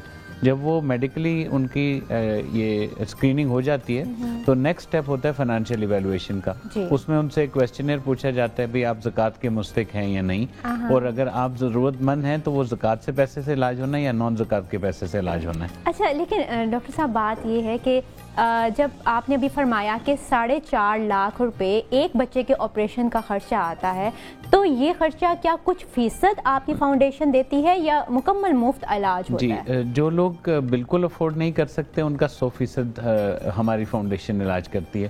اور جتنا پیرنٹس جو جتنا دے سکتے ہیں ہم ان کو انکریج کرتے ہیں آپ ضرور دے دیں. مثال کے طور پر کچھ لوگ کہتے ہیں کہ ہم 5% دے سکتے ہیں، 10% دے سکتے ہیں. ٹھیک ہے. تو جو بالکل کچھ نہیں دیتے ان کا بالکل 100% فری علاج ہوتا ہے. اچھا جزاک اللہ، یہ تو بہت اچھی بات ہے. اچھا جب ایک بچہ علاج کروا کے چلا جاتا ہے کیا اس کے بعد کتنا عرصے تک وہ دوبارہ اسی چیز میں مبتلا رہتا ہے؟ یعنی اس کا علاج، کیونکہ دوائیاں تو آپ کو پتہ ہے پھر آپریشن کے بعد کافی عرصے تک چلتی رہتی ہیں، تو اس میں آپ کا ادارہ کتنا معاون ثابت ہوتا ہے؟ جی اللہ کی شان ایسی ہے کہ یہ بچے جو جن کی ہارٹ کی سرجری ہوتی ہے نا ان کی ریکوری بہت فاسٹ ہے. اور اس میں ایسا نہیں ہوتا کہ آپ کو منتھس اور منتھس جو ہے نا دوائیوں کی ضرورت ہے. اچھا. تو ایک ہفتے میں بچہ جو ہے نا ماشاءاللہ سرجری کے بعد بھاگنا دوڑنا شروع ہو جاتا ہے, اور میکسیمم آپ سمجھ لیں کہ 1 سے 2 ہفتے اس کی دوائیوں کی ضرورت ہوتی ہے, جو کہ ہم علاج کے ساتھ ہی ان کو ساتھ دے دیتے ہیں. اچھا. اور فیوچر میں یہ ضرور ہوتا ہے کہ ہر 6 مہینے بعد ان کو انکریج کرتے ہیں کہ بھئی اپنا پراپر فالو اپ ایک پیڈیاٹرک کارڈیولوجسٹ کے ساتھ کرتے رہیں, اور وہ بھی ہمارے الحمدللہ پورے ملک میں جتنے پیڈیاٹرک کارڈیولوجسٹ ہیں ان سے رابطہ ہے, اور ان کو بھی فری آف کاسٹ پر, یعنی فالو اپ میں we don't charge any money from them. جی, آپ نے تقریباً 2800-3000 کے قریب بچوں کا علاج کیا. اب آگے فیوچر پلان کیا ہے؟ اب جی یہ بڑا ضروری ہے کہ دیکھیں ہم تقریباً 8 سال لگے, 1 ارب روپیہ اکٹھا ہوا اور 2800 بچوں کا علاج ہوا. اگر انشاءاللہ ہم سب سارے کوشش کر کے 2 ارب روپیہ اکٹھا کر لیں اور ایک بچوں کے ہارٹ کا ہاسپٹل بنا لیں تو ہماری سالانہ کیپیسٹی 2000 سرجریز کی ہو جائے گی. اچھا, ماشاءاللہ. تو اس میں الحمدللہ ہمیں زمین دے دی ہے یونیورسٹی آف لاہور نے, اب تو کنسٹرکشن بھی ہاسپٹل کی شروع ہے, 2 بیسمنٹ کمپلیٹ ہو گئی ہیں. سبحان اللہ. لیکن یہ 2 ارب کا اب اس میں کتنے % آپ کے پاس آ چکے ہیں؟ ایز آف ٹوڈے ہم 25 کروڑ روپیہ لگا چکے ہیں, اور ہمیں ابھی امیجیٹلی کو تقریباً 25 کروڑ کی اور ضرورت ہے تاکہ ہم گرے اسٹرکچر کو کمپلیٹ کر سکیں. ٹھیک ہے, تو آپ کے اس اور مطلب ہاسپٹل تو اب بن رہا ہے, لیکن اس کے علاوہ آپ کے کتنے سینٹرز ہیں اور کہاں کہاں پہ ہیں؟ جی بیسکلی ہمارا ایک سینٹر ہے جو لاہور میں university of Lahore teaching hospital میں چل رہا ہے, وہ اون and operated by Pakistan children heart foundation ہے. اس کے علاوہ ہم کراچی میں مختلف ہاسپٹلز میں کام کرتے ہیں, پشاور میں مختلف ہاسپٹل میں کام کرتے ہیں, اسلام آباد میں مختلف ہاسپٹل میں کام کرتے ہیں. تو پاکستان میں جہاں جہاں پر پیڈیاٹرک کارڈک سرجری ہو رہی ہے وہاں پر اگر کوئی ڈیزرونگ بچہ جاتا ہے تو ہم کوشش کرتے ہیں کہ وہیں پر اس کے جو اماؤنٹ ہے اس کو فائنانس کر دیا جائے. تو ہم یہ سمجھتے ہیں کہ اسپیشلی کے پی کے سے یا گلگت سے بچے کو لاہور بلانا اس سے بہتر ہے کہ کے پی کے سینٹر کو ہی انیبل کیا جائے. بہت خوب. تو وہاں پہ آپ کے پاس کتنے ڈاکٹرز ہیں, کتنے کارڈیولوجسٹ ہیں جو اس تمام چیز کو دیکھتے ہیں؟ جی پاکستان میں یہ بڑا اچھا پوائنٹ آپ نے ریز کیا. انفارچونیٹلی جو اسکل مین پاور ہے اس کی بہت قلت ہے. پورے ملک میں صرف 8 سے 10 بچوں کے پیڈیاٹرک کارڈک سرجن ہیں اور صرف 30 سے 35 کارڈیولوجسٹ ہیں. اور اب آپ دیکھیں 220 ملین کی اپروکسیمیٹلی پاپولیشن, اور اس میں سے صرف 8 سے 10 بچوں کے ہارٹ کے سرجن. لیکن الحمدللہ وہ بھی اچھا کام کر رہے ہیں. اب ہمارے ہاسپٹل کا جو اصل مقصد ہے وہ یہی ہے کہ ہم کیپیسٹی بلڈنگ کر سکیں, مور سرجن مور کارڈیولوجسٹ انشاءاللہ اس ادارے سے تیار ہوں. جی, لیکن اگر آپ ہاسپٹل کا یہ ایک نیک کام شروع کرنے جا رہے ہیں تو اس ہاسپٹل کے بننے میں آپ کے اندازے میں کتنا وقت درکار ہوگا؟ جی انشاءاللہ اف آل گوز ویل, یعنی کہ اللہ کی مدد انشاءاللہ جس طرح پہلے رہی ہے آگے بھی رہے, اور آپ سب لوگ جس طرح سپورٹ کر رہے ہیں, تو ہماری خواہش ہے کہ انشاءاللہ ہم دسمبر 2023 میں پہلا بچہ آپریٹ کر لیں گے. جی انشاءاللہ ہماری دعائیں آپ کے ساتھ ہیں. آپ ہمارے ویورز کو کیا پیغام دینا چاہیں؟ جی میں یہ آپ کے ادارے کے توسط سے ریکویسٹ کروں گا, ایک تو کچھ ٹیبوز ہیں اس سے باہر نکلیں کہ چھوٹے بچے کا دل کا علاج ہو سکتا ہے اور وہ بالکل نارمل زندگی گزارتا ہے. یہ پہلی گزارش ہے. دوسری میں یہ گزارش کروں گا کہ ماشاءاللہ ہم ایک زبردست نیشن ہے, ہم نے ماشاءاللہ کینسر کے ہاسپٹل بنائے, فری میں ہاسپٹل بنائے, ایجوکیشن انسٹیٹیوشن بنائے.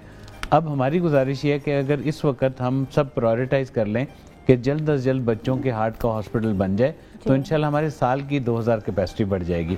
تو میری آپ کے ادارے کے توسط سے یہ ریکویسٹ ہے کہ ہم اپنی گیونگ کی پرائورٹی لسٹ میں پاکستان چلڈرن ہارٹ فاؤنڈیشن کے ہاسپٹل کے پروجیکٹ کو تھوڑا سا اوپر لے آئیں. انشاءاللہ اگلے 2 سال میں پروجیکٹ بن جائے تو جو خیر کے پروجیکٹ بنتے ہیں وہ الحمدللہ چلتے رہتے ہیں. بے شک بے شک. فرحان صاحب, کس طرح رابطہ کیا جا سکتا ہے؟ بہت سے ایسے لوگ ہیں جو اس کار خیر میں آپ کی مدد کے لیے حاضر ہوں گے, تو وہ کس انداز سے آپ تک پہنچیں؟ جی ہماری ویب سائٹ ہے www.pchf.org.pk. گوگل میں بھی اگر آپ صرف کنجینٹل ہارٹ لکھیں گے یا بچوں کے ہارٹ پاکستان لکھیں گے تو ہماری ویب سائٹ اوپر آ جائے گی. تو وہاں پر جا کے ہمارے زکوٰۃ کے بینک اکاؤنٹ ڈفرینٹ ہیں, ڈونیشن کے ڈفرینٹ ہیں, ہاسپٹل کنسٹرکشن کے ڈفرینٹ ہیں. اس کے علاوہ ہمارا کال سینٹر کا نمبر ہے, وہاں کال کر کے پک اپ بھی ہم ڈونیشن کر سکتے ہیں.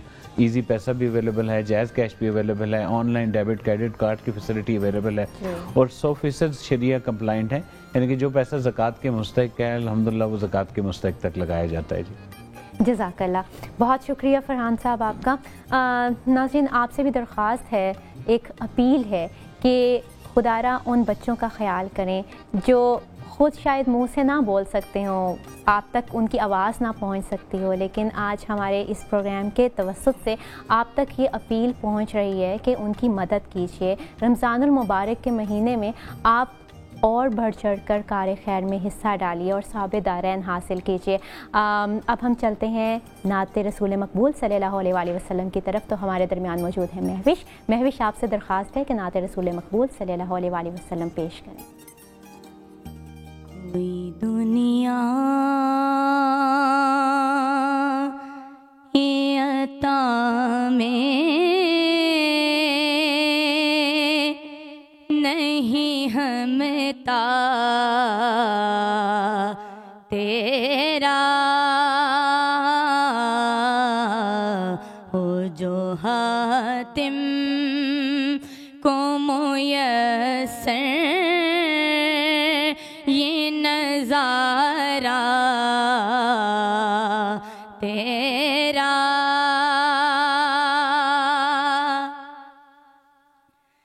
کہ اٹھے دیکھ کے بخشش میں یہ رتبہ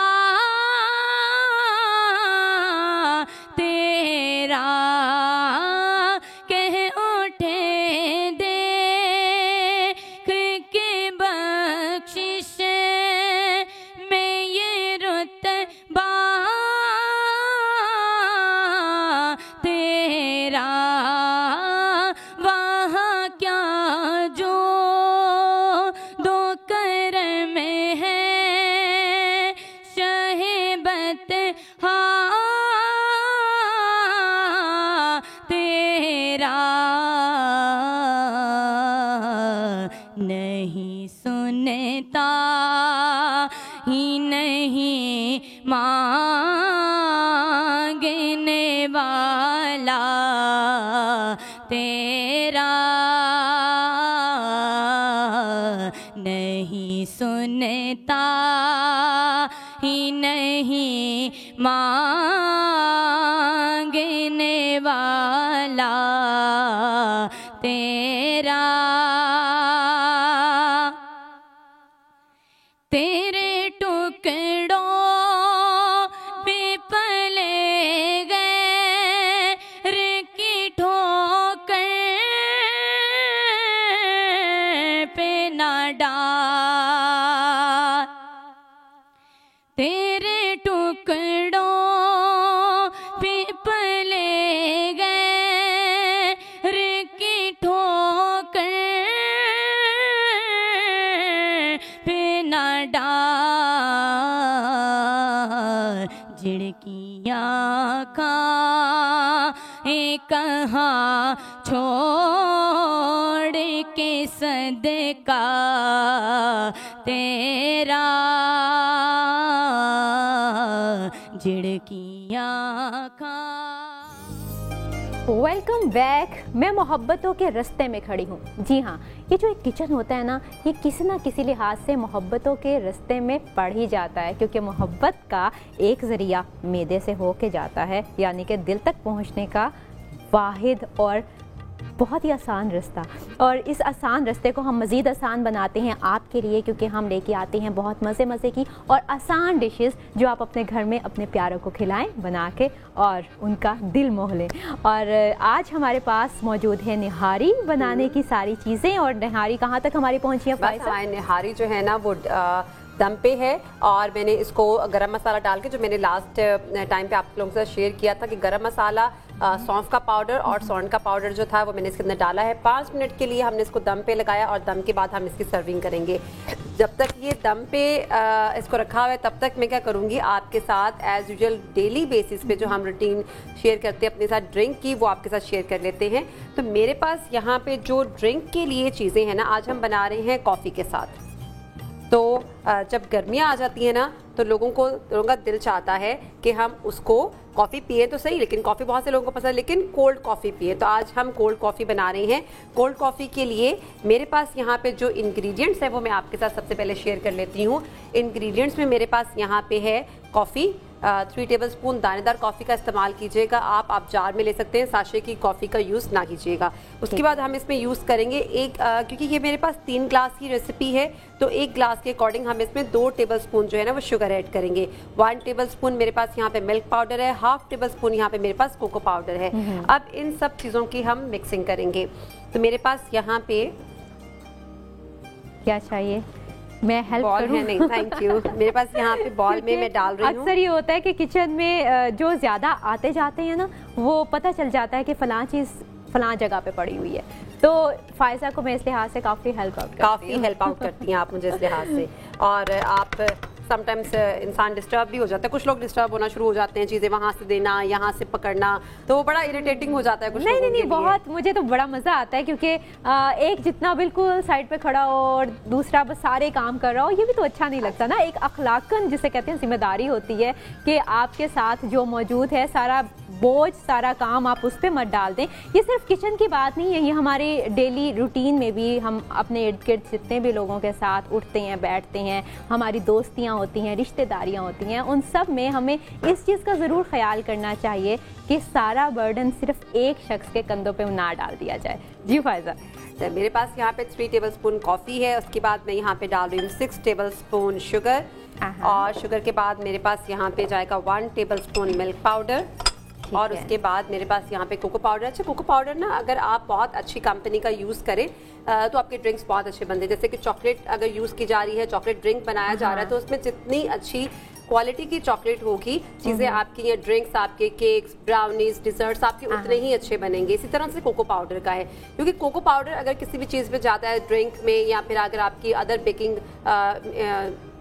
चीज़ों में जाता है तो उसमें कोको पाउडर आपका जो है ना वो बेस्ट होना चाहिए, क्योंकि इसका टेस्ट बहुत स्ट्रांग होता है। अगर बहुत ही लोकल कंपनी का यूज़ किया जाए तो उसमें टेस्ट भी वैसे ही आता है। अच्छा, हम मिल्क पाउडर इसमें क्यों यूज़ करें? हम दूध भी तो इस्तेमाल कर सकते हैं। हम दूध इस्तेमाल करेंगे इसमें, लेकिन अच्छा वो भी करना है, डेफिनेटली हम इसमें करेंगे। अब जो है ना यहाँ पे मेरे पास पानी है, आप इसमें वार्म वाटर का इस्तेमाल भी कर सकते हैं। मैं यहाँ पे थोड़ा सा पानी ले रही हूँ, और पानी लेने के बाद हम इसको अच्छे से मिक्स करेंगे। अच्छा, गर्म पानी का इस्तेमाल आप क्यों कह रही हैं? क्योंकि उससे क्या होगा, चीनी का दाना जल्दी खत्म हो जाएगा और कॉफ़ी भी जल्दी मेल्ट हो जाएगी। ठीक है, तो ये जो है ना गर्म पानी मैंने इसमें टैप वाटर यूज़ किया, सिंपल टैप वाटर, गर्म पानी का इस्तेमाल नहीं किया आप। लेकिन आप कर सकते हैं, अगर आप करना चाहें इसमें टैप वाटर का यूज़, सॉरी गर्म पानी का इस्तेमाल करना चाहें तो आप कर सकते हैं, अदरवाइज टैप वाटर भी ठीक है। चलिए यहाँ पे मैं आपको थोड़ा सा काम देती हूँ ना, आप इसको मिक्स करें। ओके, ठीक है, जब तक आप इसको मिक्स करें तब तक मैं निहारी को जो है ना वो सर्व करती हूँ। कोई बात नहीं, आपको पता है कि किसी की हेल्प करना भी अच्छी बात होती है। रमज़ान के महीने में आपको पता है मदद करें तो डबल सवाब मिलता है। और अगर रमज़ान नहीं होगा तो फिर आप नहीं करेंगी? नहीं, मतलब अभी तो मैं वो नेकियां कमाल हूँ ना जितनी हो सकती हैं मुझसे। चलिए, इसको हमने अच्छे से मिक्स कर लिया और अब हम इसको निहारी को सर्व करेंगे।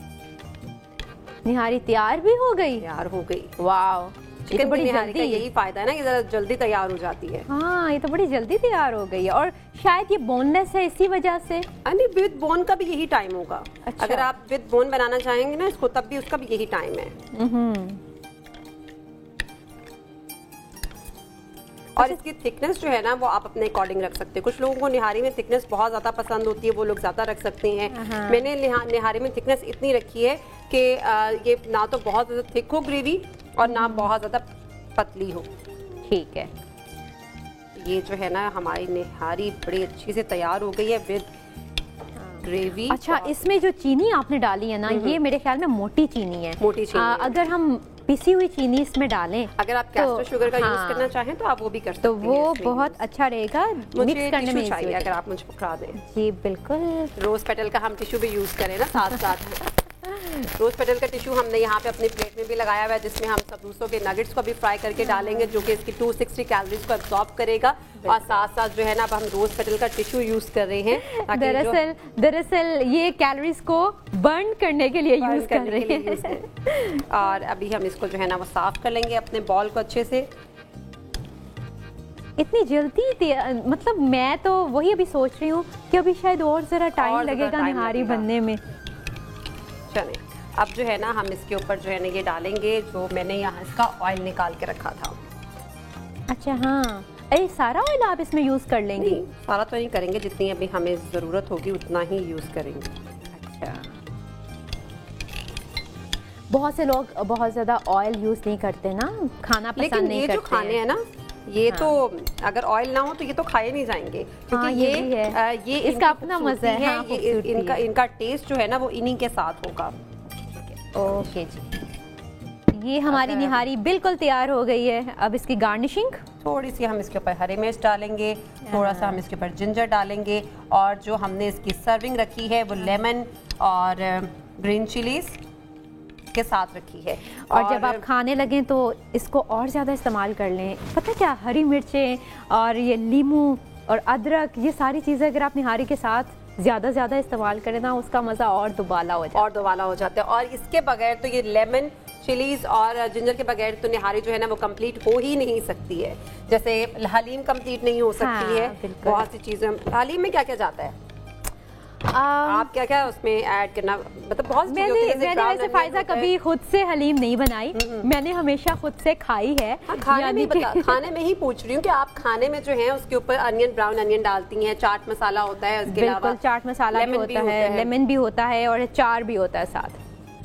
अच्छा, अचार वैसे मैंने नहीं कभी खाया। अच्छा, वो भी अगर आप उसके साथ यूज करें वो बहुत मजे का लगेगा। हाँ, चले मैं इंशाल्लाह यूज करूंगी। अच्छा, अब मेरे पास यहाँ पे जो है ना वो मैंने लिया था डालडा का कुकिंग ऑयल, और कुकिंग ऑयल को भी मैंने थोड़ा सा गर्म होने के लिए रखा है। तब तक हम क्या करेंगे, जब तक ये गर्म हो रहा है, हम सबरूसों के जो है ना वो नगेट्स को निकाल लेते हैं। और ओके, आज आप हमें नगेट्स खिला रही हैं, वो भी सबरूसों के। ठीक है, ये सब रूसों के मेरे पास नगेट्स हैं। पैकेट को ओपन करते हैं और वेट करते हैं कि जैसे ही ऑयल गर्म हो जाए तो हम इसके नगेट्स को यूज़ करें। तो नगेट्स तो वैसे बहुत सी कंपनी के हैं, लेकिन जो टेस्ट सब रूसों के नगेट्स का है, मैंने इससे पहले जो है ना कभी भी किसी कंपनी का यूज़ नहीं, इस तरह से नहीं खाया।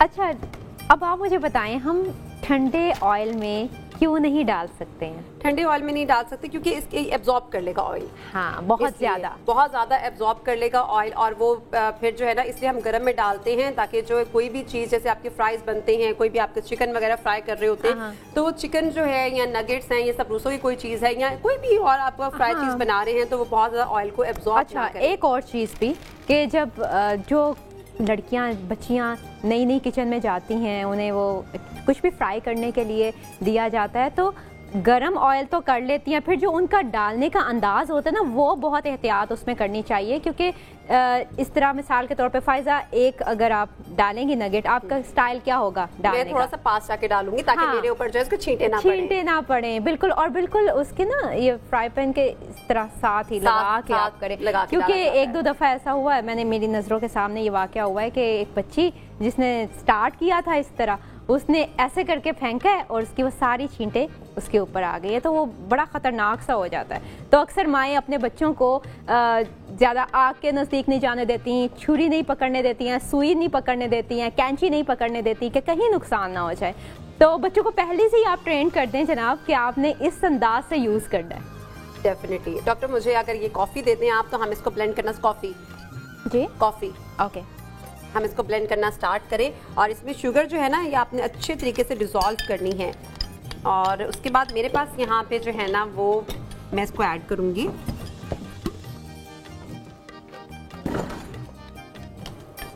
मेरे पास मैंने बर्फ़ जो है ना वो जग में पहले से डाली हुई है, आप हाफ कप तक बर्फ़ ले सकते हैं इसके अंदर। और बर्फ़ के बाद मैं इसमें ऐड करूँगी, यहाँ पे मैंने दूध ठंडा। ओके, आपको ठंडा दूध चाहिए? मैंने दूध जो था ठंडा होने के लिए रखा हुआ था, तो ये मेरे पास ऑलपर्स का दूध है, वो मैं इसके अंदर ऐड करूंगी तकरीबन 2 ग्लास। ठीक, ऑलपर्स का फुल फैट मिल्क है, ये 2 ग्लास मैंने इसमें ऐड किया, और मैं अब इसको अच्छे से जो है ना वो ब्लेंड कर लेती हूँ, फिर हम इसको अपने ग्लास में सर्व करेंगे।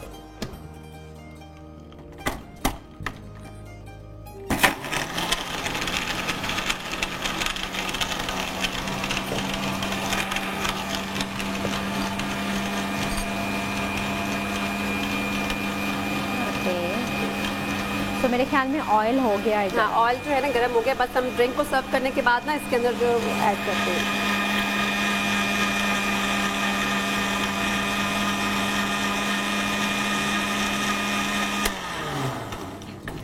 तो ठंडा ड्रिंक हमारा रेडी हो गया है। चलें जी, कॉफ़ी का ड्रिंक रेडी हो गया, और मुझे तो खैर कॉफ़ी बहुत पसंद है, मुझे खुद सर्दियाँ हो बहुत या पसंद है। गर्मी हो, कॉफ़ी का टेस्ट जो है ना वो आप चेंज नहीं कर सकते। ड्रिंक इसका अपना ही मज़ा है। और आप ये जो ग्लास इतना खूबसूरत सा सजा देती हैं ना, इससे और ज़्यादा प्यारा लगना शुरू हो जाता है ड्रिंक।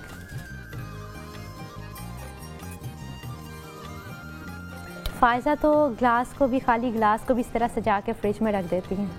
क्योंकि वो प्रॉपर सेट हो जाता है फिर हाँ। ग्लास। अच्छा चलें, ये तो हमारे हो गए, हाँ निहारी कंप्लीट हो गई, ड्रिंक कंप्लीट हो गया। अब हम नगेट्स की तरफ आते हैं, क्योंकि इफ्तार में जो है ना मुझे तो नगेट्स बहुत पसंद हैं। हाँ, और बच्चों को भी बहुत पसंद होते हैं। बच्चों को, मुझे तो लगता है कि बच्चों से ज़्यादा बड़े खा लेते हैं। बड़े खा लेते हैं और बड़ों को बहुत ज़्यादा पसंद है। ठीक है। और इनका जो है पकोड़ा, चिकन पकोड़ा भी हमने फ्राई किया था, वो भी बहुत अच्छा था। हाँ, और मसाला जो कबाब थे हमने बनाए थे वो इन्हीं के मसाला कबाब यूज़ किए थे हमने, जो सीख कबाब थे उन्हीं से हमने मसाला कबाब बनाए थे। हाँ। और उसका टेस्ट भी बहुत अच्छा था। तो रेडीमेड चीज़ें अगर घर पे पड़ी हुई हो ना तो आपके टाइम वक्त की बचत होती है, दूसरी ये बहुत आसानी हो जाती है। बहुत सी ख़वातीन ऐसी हैं जो गर्मी में ज़्यादा देर तक नहीं रहना पसंद करती हैं, किचन में बहुत ज़्यादा देर तक खड़ा नहीं हुआ जाता, तो उसके लिए हमारे लिए बेहतर यही है कि सबरोसो यूज़ करें और अपने यूज़ कर जिंदगी को आसान बनाएं, अपने दस्तरखान की रौनक बढ़ाएं। ये तो यहाँ पे जो है ना नगेट्स फ्राई हो रहे हैं, तब तक मैं आपको डिज़र्ट सर्व करवा देती हूँ। डिज़र्ट जो है ना वो हमारी पुडिंग रेडी है। हम अपनी पुडिंग को यहाँ पे रखते हैं। अच्छा, ये जो पुडिंग है आप इसको सर्व कर सकते हैं, फ्रूट्स के साथ भी आप इसको सर्व कर सकते हैं। आप इसको अगर चॉकलेट सॉस के साथ सर्व करना चाहें उसके साथ भी इसको सर्व कर सकते हैं। ये आपकी अपनी चॉइस पे डिपेंड करता है। और इसका जो मेथड है वो एक दफ़ा आपके साथ दोबारा से रिपीट कर देती हूँ। मेरे पास यहाँ पे जितने भी इंग्रेडिएंट्स हैं, जिसमें दूध, मिल्क पैक क्रीम और शुगर शामिल थी इसके अंदर, और इसके अंदर जो था ना वनीला एसेंस हमने थोड़ा सा ऐड किया था, एग्स डाले थे। इन सब चीज़ों को मिक्स करने के बाद मैंने इसको बेक होने के लिए रखा था 170 डिग्री सेल्सियस पे अबाउट 1 आवर के लिए। लेकिन डिपेंड करता है समटाइम्स कि आप अपने मोल्ड्स जो हैं कितने बड़े और कितने छोटे यूज़ कर रहे हैं, तो उस पर भी बहुत डिपेंड करता है। और 1 आवर के बाद जब ये बेक हो जाएगी फिर आप इसको 15 मिनट्स के लिए ठंडा करें, और ठंडा करने के बाद आप इसको सर्व कीजिएगा। फ्रूट्स के साथ भी सर्व कर सकते हैं, आप इसको क्रंच के साथ भी सर्व कर सकते हैं, ये आपकी अपनी ऑप्शंस हैं। अच्छा, क्रंच के साथ खाने में मज़ा बड़ा है ना? क्रंच तो जैसे कि आइसक्रीम अगर खाने के लिए जाते हैं ना, तो जब तक वो उस पर क्रंच नहीं ना डालते, मुझे लगता है आइसक्रीम कंप्लीट ही नहीं होती। हाँ। कोई भी किसी भी फ्लेवर में वो आइसक्रीम हो। तो नगेट्स तो बड़ी जल्दी जल्दी रेडी हो रहे हैं। बस जल्दी से रेडी हो जाएंगे। एक तो हमारे पास माशाल्लाह से इतने अच्छा ब्रांड है, क्योंकि ये हाफ कुक तो ये पहले ही होते हैं। हाँ, हाँ। अब सिर्फ हमने इनको थोड़ा सा लाइट सा फ्राई करना होता है। ठीक, जैसे ये फ्राई होते हैं हम इनको सर्व करते हैं। आपको इनके पैटीज भी बहुत पसंद होंगे, जो इनके बर्गर पैटीज है। बर्गर्स बनाने के लिए अगर वैसे ऑप्शन ली जाए तो वो बहुत मुश्किल हो जाता है उसको बनाना। मतलब मीन्स आप कीमा लेकर आए, कीमे के अंदर मसाले डालें, फिर उसका पैटी बनाएं और फिर हम उसको फ्राई करते हैं। उसमें टाइम इतना कंज्यूम होता है। इसके पैटी लेते हैं, पैकेट में से निकालते हैं, फ्राई किया और हमारे बर्गर्स जो है ना वो रेडी हो जाते हैं। बिल्कुल ऐसा ही है। ये हमारे नगेट्स भी ऑलमोस्ट रेडी हैं। इनको अब हम डिश आउट करते हैं। और ये क्योंकि अफ्तारी का वक्त बहुत करीब है। चलिए, अगर डार्क कलर करना चाहें तो वो आप डार्क कलर भी कर सकते हैं। मैं थोड़ा सा लाइट ही रखती हूँ क्योंकि ये हाफ कुक तो ये पहले ही होते हैं।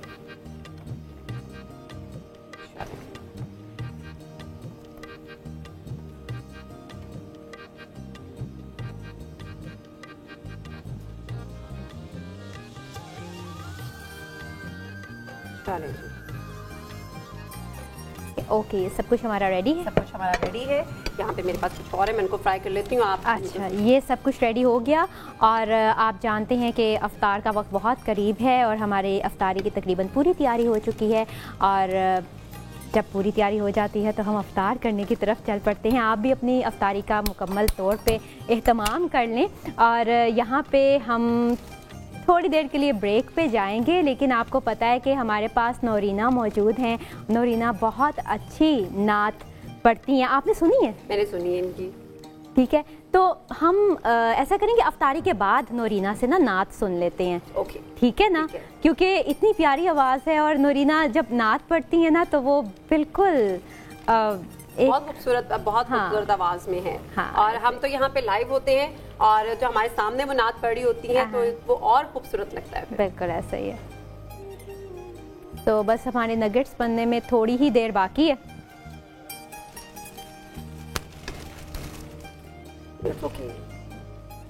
चलें ठीक है एक बैच हमने बना लिया, दूसरा बैच हम बना रहे हैं। चले ठीक है, तो फिर यहाँ पे हम एक शॉर्ट ब्रेक ले लेते हैं। रोज़ा अफ्तार करने के बाद दोबारा आपसे मुलाकात होती है।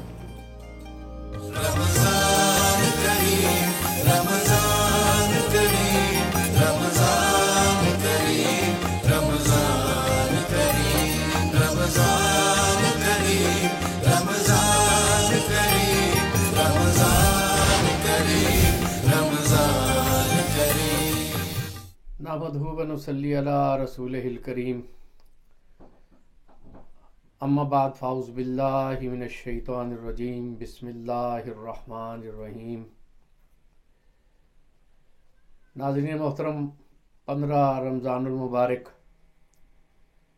नबी पाक सल्लल्लाहु ताला अलैहि वसल्लम के प्यारे नवासे हज़रत हसनुल मुज्तबा रज़ी अल्लाह ताला अन्हो की विलादत मुबारका का दिन है।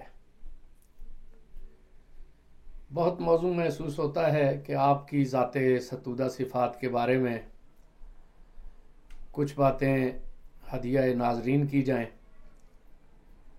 हज़रत हसन मुज्तबा रज़ी अल्लाह ताला अन्हो जहाँ रसूल अकरम सल्लल्लाहु अलैहि वसल्लम के फ़र्ज़ंद दिलबंद हैं, हुज़ूर अकरम सल्लल्लाहु अलैहि वसल्लम के नवासे हैं, हज़रत अली मुर्तज़ा करमल्लाहु वजहुल करीम के नूर नज़र हैं, सैयदा खातून जन्नत की आगोश मोहब्बत के परवरदा हैं। वहीं पर अपने कारहाय नुमायाँ की वजह से तारीख़ इस्लाम में भी एक नहायत अहम मकाम के हामिल हैं।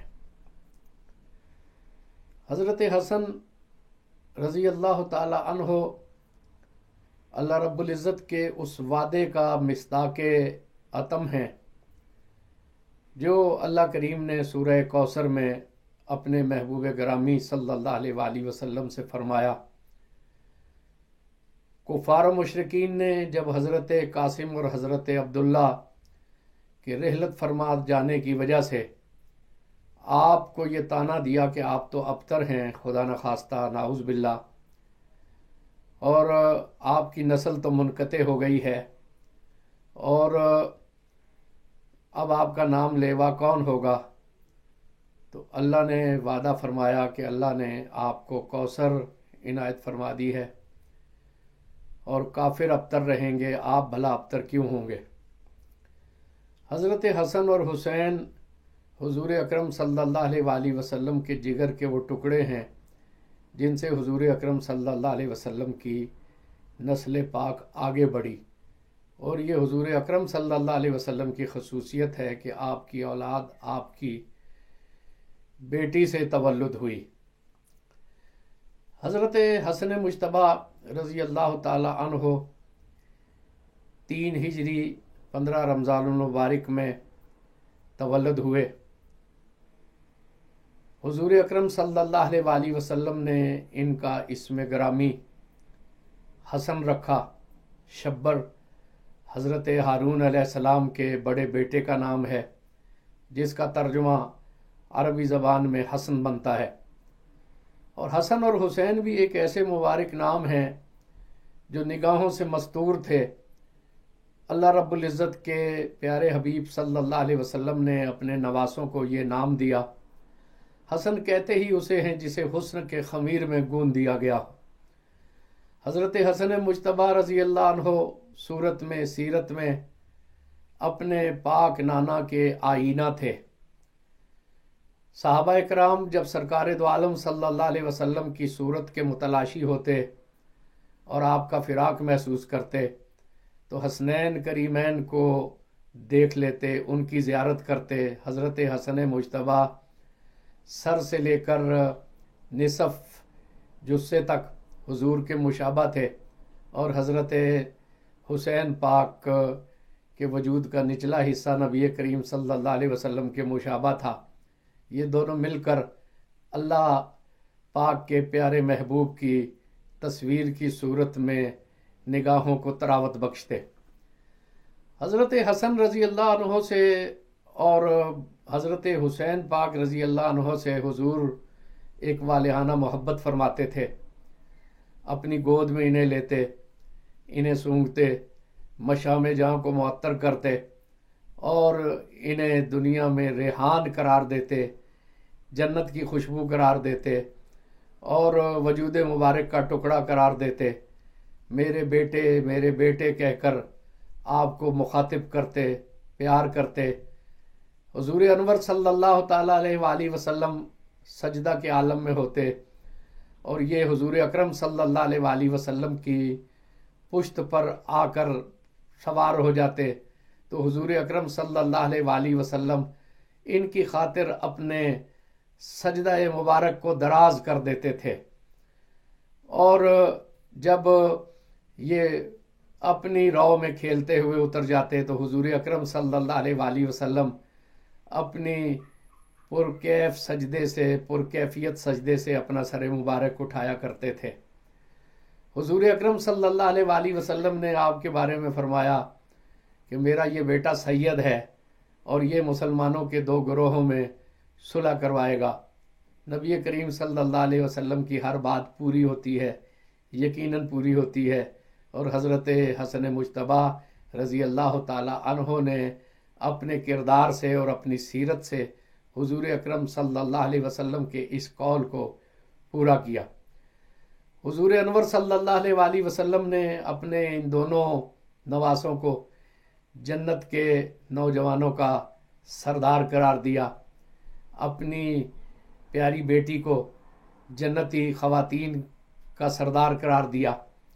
हुजूर अनवर सल्लल्लाहु अलैहि वसल्लम ने इनसे वालिहाना मोहब्बत की, इनसे मोहब्बत को अपनी मोहब्बत करार दिया, इनसे बुग़्ज़ और दुश्मनी को अपनी दुश्मनी करार दिया। नबी पाक सल्लल्लाहु अलैहि वसल्लम की मोहब्बतों के माहौल में इनकी परवरिश हुई। इनकी परवरिश करने वाले, इनकी निगहदाश्त करने वाले, इन्हें तरबियत दान देने वाले सारे वजूद ही बड़े बरगुज़ीदा और बड़े मुंतखब रोज़गार हैं। नबी करीम सल्लल्लाहु अलैहि वसल्लम तो कायनात की सबसे बरगुज़ीदा हस्ती हैं।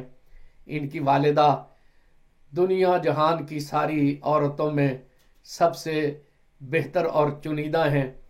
इनके वालिद ग्रामी अली मुर्तज़ा करमल्लाहु वजहुल करीम, आप हिकमत के घर का दरवाज़ा हैं, आप इल्म के शहर का दरवाज़ा हैं, आप अली मुर्तज़ा हैं, बरगुज़ीदा तरीन, मुंतखब तरीन और चुनीदा तरीन अफराद में से एक। नबी करीम सल्लल्लाहु अलैहि वसल्लम की सुन्नत मुत्तहरा को, कुरान के राज़ों को सबसे ज़्यादा जानने वाले लोगों में से एक। और जिसे ऐसी निस्बतें मिली हों उसके अपने मकाम और महासिन का फिर क्या आलम होगा। हुजूर अकरम सल्लल्लाहु अलैहि वसल्लम के सहाबाए कराम भी हुजूर अकरम सल्लल्लाहु अलैहि वसल्लम की आपसे मोहब्बत से बखूबी वाकिफ़ थे। सब महाजिरीन और अंसार इन दोनों शहजादों से वालिहाना मोहब्बत करते। हज़रत अबू बकर सिद्दीक़ रज़ी अल्लाह ताला अन्हो मस्जिद से निकलते और हज़रत हसन को देखते तो बेइख्तियार उन्हें गोद में उठाकर प्यार करते और खुश तभी भी फरमाते और कहते कि मैं कुर्बान जाऊं, ये मेरे पाक नबी से कितने मुशाबा हैं। और हज़रत अली करमल्लाह वजहुल करीम से खुश तभी करते हुए कहते कि ये तो पाक नबी से मुशाबा हैं, ये तो अली से मुशाबा नहीं है। हज़रत अली करमल्लाह वजहुल करीम भी इस पर बेसाख्ता मुस्कुरा देते। ये उन बड़े लोगों के आपस की प्यार और मोहब्बत की बातें हैं। हज़रत उमर रज़ी अल्लाह ताला अन्हो इनका किस कदर एहतराम फरमाते थे। ये एक बार इन्हें यूँ महसूस हुआ कि हज़रत उमर मसरूफ़ हैं और ये वापस लौट गए, तो उन्होंने हज़रत उमर ने उन्हें बुलाकर पूछा कि आप वापस क्यों चले गए। उन्होंने कहा कि आप मसरूफ़ थे। तो हज़रत उमर रज़ी अल्लाह ताला अन्हो ने इरशाद फरमाया कि मैं जिस हालत में भी हूँ आप बिला तकल्लुफ़ मेरे पास आ जाया करें। जब उनके दौर में वज़ाइफ मुकर्रर हुए तो जो सरकर्दा लोग थे, जो कि महाजिरीन में अस्साबिकून अल अव्वलून थे, उनकी फहरिस्त में आपको जगह दी गई और हज़रत उमर रज़ी अल्लाह ताला अन्हो ने इनको बरगुज़ीदा शुमार किया उस निस्बत की वजह से जो नबी पाक सल्लल्लाहु अलैहि वसल्लम से इन्हें हासिल है। हज़रत उस्मान रज़ी अल्लाह ताला अन्हो ने भी इनसे बड़ी मोहब्बत की। इन्होंने हज़रत उस्मान गनी रज़ी अल्लाह अन्हो से बड़ी मोहब्बत की। उनके दौर में ये आर्मीनिया की फ़तह में भी शामिल रहे, मिस्र में भी जाकर दादे शुजात देते रहे। और हज़रत उस्मान गनी रज़ी अल्लाह ताला अन्हो के घर का जब मुआसरा बागियों ने कर लिया तो जो दो फर्द उनके घर के दरवाजे पे चौकस होकर पहरा दे रहे हैं उनमें एक हज़रत हसन हैं और एक हज़रत हुसैन हैं रज़ी अल्लाह ताला अन्हुमा। और हज़रत उस्मान गनी रज़ी अल्लाह ताला अन्हो की एक बेटी का आपसे निकाह भी हुआ। इस तरह उनसे एक मजबूत ताल्लुक़ के आप हामिल करार पाए। हज़रत अली करमल्लाहु वजहुल करीम जब शहीद हुए तो मुसलमानों ने इत्तेफाक से आपको अपना खलीफा राशिद मुंतखब किया। उस वक्त नबी करीम सल्लल्लाहु अलैहि वसल्लम ने जो इनके बारे में इरशाद फरमाया था, जिस तरह इन्हें अपने हिल्म का शाहकार करार दिया था, उसका इजहार हुआ। मुसलमानों में उस वक्त सियासी अमूर में बहुत से इख्तलाफात थे और ऐसा लग रहा था कि जंग की आग भड़केगी और बहुत ज़्यादा नुकसान जाने बैन का हो जाएगा। हज़रत हसन रज़ी अल्लाह अन्हो उस वक्त कोई कमज़ोर नहीं थे। 40,000 का एक लश्कर जर्रार तो आपके साथ था और फिर जो आपसे मोहब्बत थी, जो आपका एहतराम था, जो लोग आप पर जान फिदा करने के लिए हर वक्त तैयार थे, उनका आलम एक अलग ही आलम था। लेकिन हज़रत हसन रज़ी अल्लाह ताला अन्हो ने उम्मत की खातिर, रसूलुल्लाह सल्लल्लाहु अलैहि वसल्लम की उम्मत को अमन और सुलह देने की खातिर, खूनरेज़ी से बचाने की खातिर आपने कितना बड़ा फ़ैसला किया। तारीख़ आज भी उस पर हैरान है। तमाम क़ुव्वत के बावजूद, तमाम जाहो हिश्मत के बावजूद, तमाम इक़्तिदार और इख्तियार के बावजूद आपने हुकूमत से दस्तबरदारी इख्तियार की, सिर्फ़ इसलिए कि रसूलुल्लाह सल्लल्लाहु अलैहि वसल्लम की उम्मत का खून न बहे। अल्लाह रब्बुल इज़्ज़त ने आपको हर उस अच्छी खसलत से नवाजा जो किसी भी इंसान के लिए अल्लाह की बारगाह में रसाई और कुर्ब का बायस है। इंतहाई लतीफ़ मिजाज, इंतहाई खुश गुफ्तार, इंतहाई हलीम, इंतहाई खुश तबा, हर एक से मोहब्बत करने वाले, हर एक के लिए आगोश कुशादा करने वाले। कोई एतिकाफ़ के आलम में आता है तो उसकी हाजत पूरी करने के लिए एतिकाफ़ छोड़कर चल पड़ते हैं और फरमाते हैं कि मुसलमान के काम आना मेरे नज़दीक 1 महीने के एतिकाफ़ से बेहतर है। तवाफ़ कर रहे हैं और किसी हाजतमंद की खबर होती है तो तवाफ़ छोड़कर उसकी हाजत पूरी करने के लिए चल पड़ते हैं और फरमाते हैं कि ये तो एक हज और उम्रा करने से भी बेहतर है कि इंसान पहले किसी भाई की हाजत को पूरा करे और उसकी ज़रूरत को पूरा करे। और इबादत का शगफ और अकाबरीन ने उम्मत का एहतराम आपके मामूलात में बताया गया कि आप फजर की नमाज मस्जिद में अदा करते तो इशराक तक बैठे रहते, फिर चाशित की नमाज पढ़कर सबसे पहले उम्महातुल मोमिनीन की खिदमत में हाजिर होते और जितनी भी मोमिनीन की माएँ उस वक्त हयात में थीं सबके पास बारी बारी जाते, सबका हाल पूछते, सबकी दिलजोई करते और कोई पूछते कि कोई हुक्म हो तो मैं उसकी तामील करूं। सखावत का ये आलम कि कम ही किसी ने देखा होगा, 10,000 दिरहम किसी को दे दिए, एक हाजतमंद को 50,000 दिरहम दे दिए और माजरत भी की कि मेरे पास इस वक्त यही था, इससे ज़्यादा मैं दे ना सका। एक बुढ़िया ने सफ़र में आपकी खिदमत की, वो कहीं मदीना मुनव्वरा में आ गई तो उसे 1,000 बकरियां अता फरमा दी, 1,000 दिरहम उसे अता फरमा दिए। और इस कदर दादो दहश का आलम और इज्ज़ और आजिज़ी का ये आलम है कि एक रवायत के मुताबिक 20 और एक रवायत के मुताबिक 25 हज बाप प्यादा किए। सवारियां मौजूद हैं, सब असबाब मौजूद हैं और कोई वसाइल की कमी नहीं है, लेकिन फरमाते हैं कि मुझे शर्म आती है कि मैं अल्लाह रब्बुल इज़्ज़त के घर की तरफ सवार होकर जाऊं। हया का तकाजा ये है कि मैं चलते हुए जाऊं। 25 हज बाप प्यादा किए सिर्फ फरते हया की वजह से। एहतराम की वजह से, अदब की वजह से कि मैं अपने पाक परवरदिगार की बारगाह में जा रहा हूँ और उसके घर की ज़ियारत के लिए जा रहा हूँ। इल्म का एक समंदर, हज़रत हसन बसरी जैसे बरगुज़ीदा शख्स और आलम नबील शख्स अकायद के मामले में, दीन की शरह के मामले में आपसे रुजू करते हुए दिखाई देते हैं। रसूलुल्लाह सल्लल्लाहु अलैहि वसल्लम की अहादीस पाक रवायत करते हैं। 13 रवायतें आपकी मौजूद हैं। और फिर हज़रत अली करमल्लाहु वजहुल करीम से जो आपने हिकमत हासिल की, सारी उम्र जो है वो उसे लुटाया।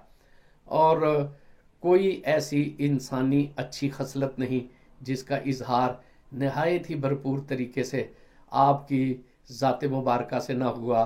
शुजात का, इल्म का, खिताबत का, शायरी के सुथरे ज़ौक़ का, सखावत का, अल्लाह रब्बुल इज़्ज़त की इबादत का, हिल्म का, अखलाक का और इंसानियत की गमगुसारी का।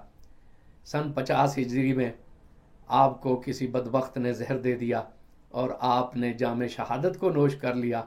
और बहुत इसरार के बावजूद भी कि आप जानते थे कि ये हरकत किसकी है, हज़रत हुसैन पाक रज़ी अल्लाह अन्हु ने बहुत इसरार किया, लेकिन आपने फरमाया कि नहीं, मैं तुम्हें उसका नाम नहीं बताऊंगा। मुझे खदशा ये है कि मबादा आप उससे बदला लेने के लिए आमादा हो जाएंगे और गुस्से में कोई कदम उठा बैठेंगे। ये हिल्म के जाते जाते भी जो है वो आपने पर्दापोशी की, अपनी जान पे बार उठा लिया और ख़ुद जाम शहादत नोश कर लिया, लेकिन किसी दूसरे की जान को नुकसान नहीं होने दिया। खुदा रहमत कुनद ई आशिकाने पाक दीनत रा। रमज़ान करीम, रमज़ान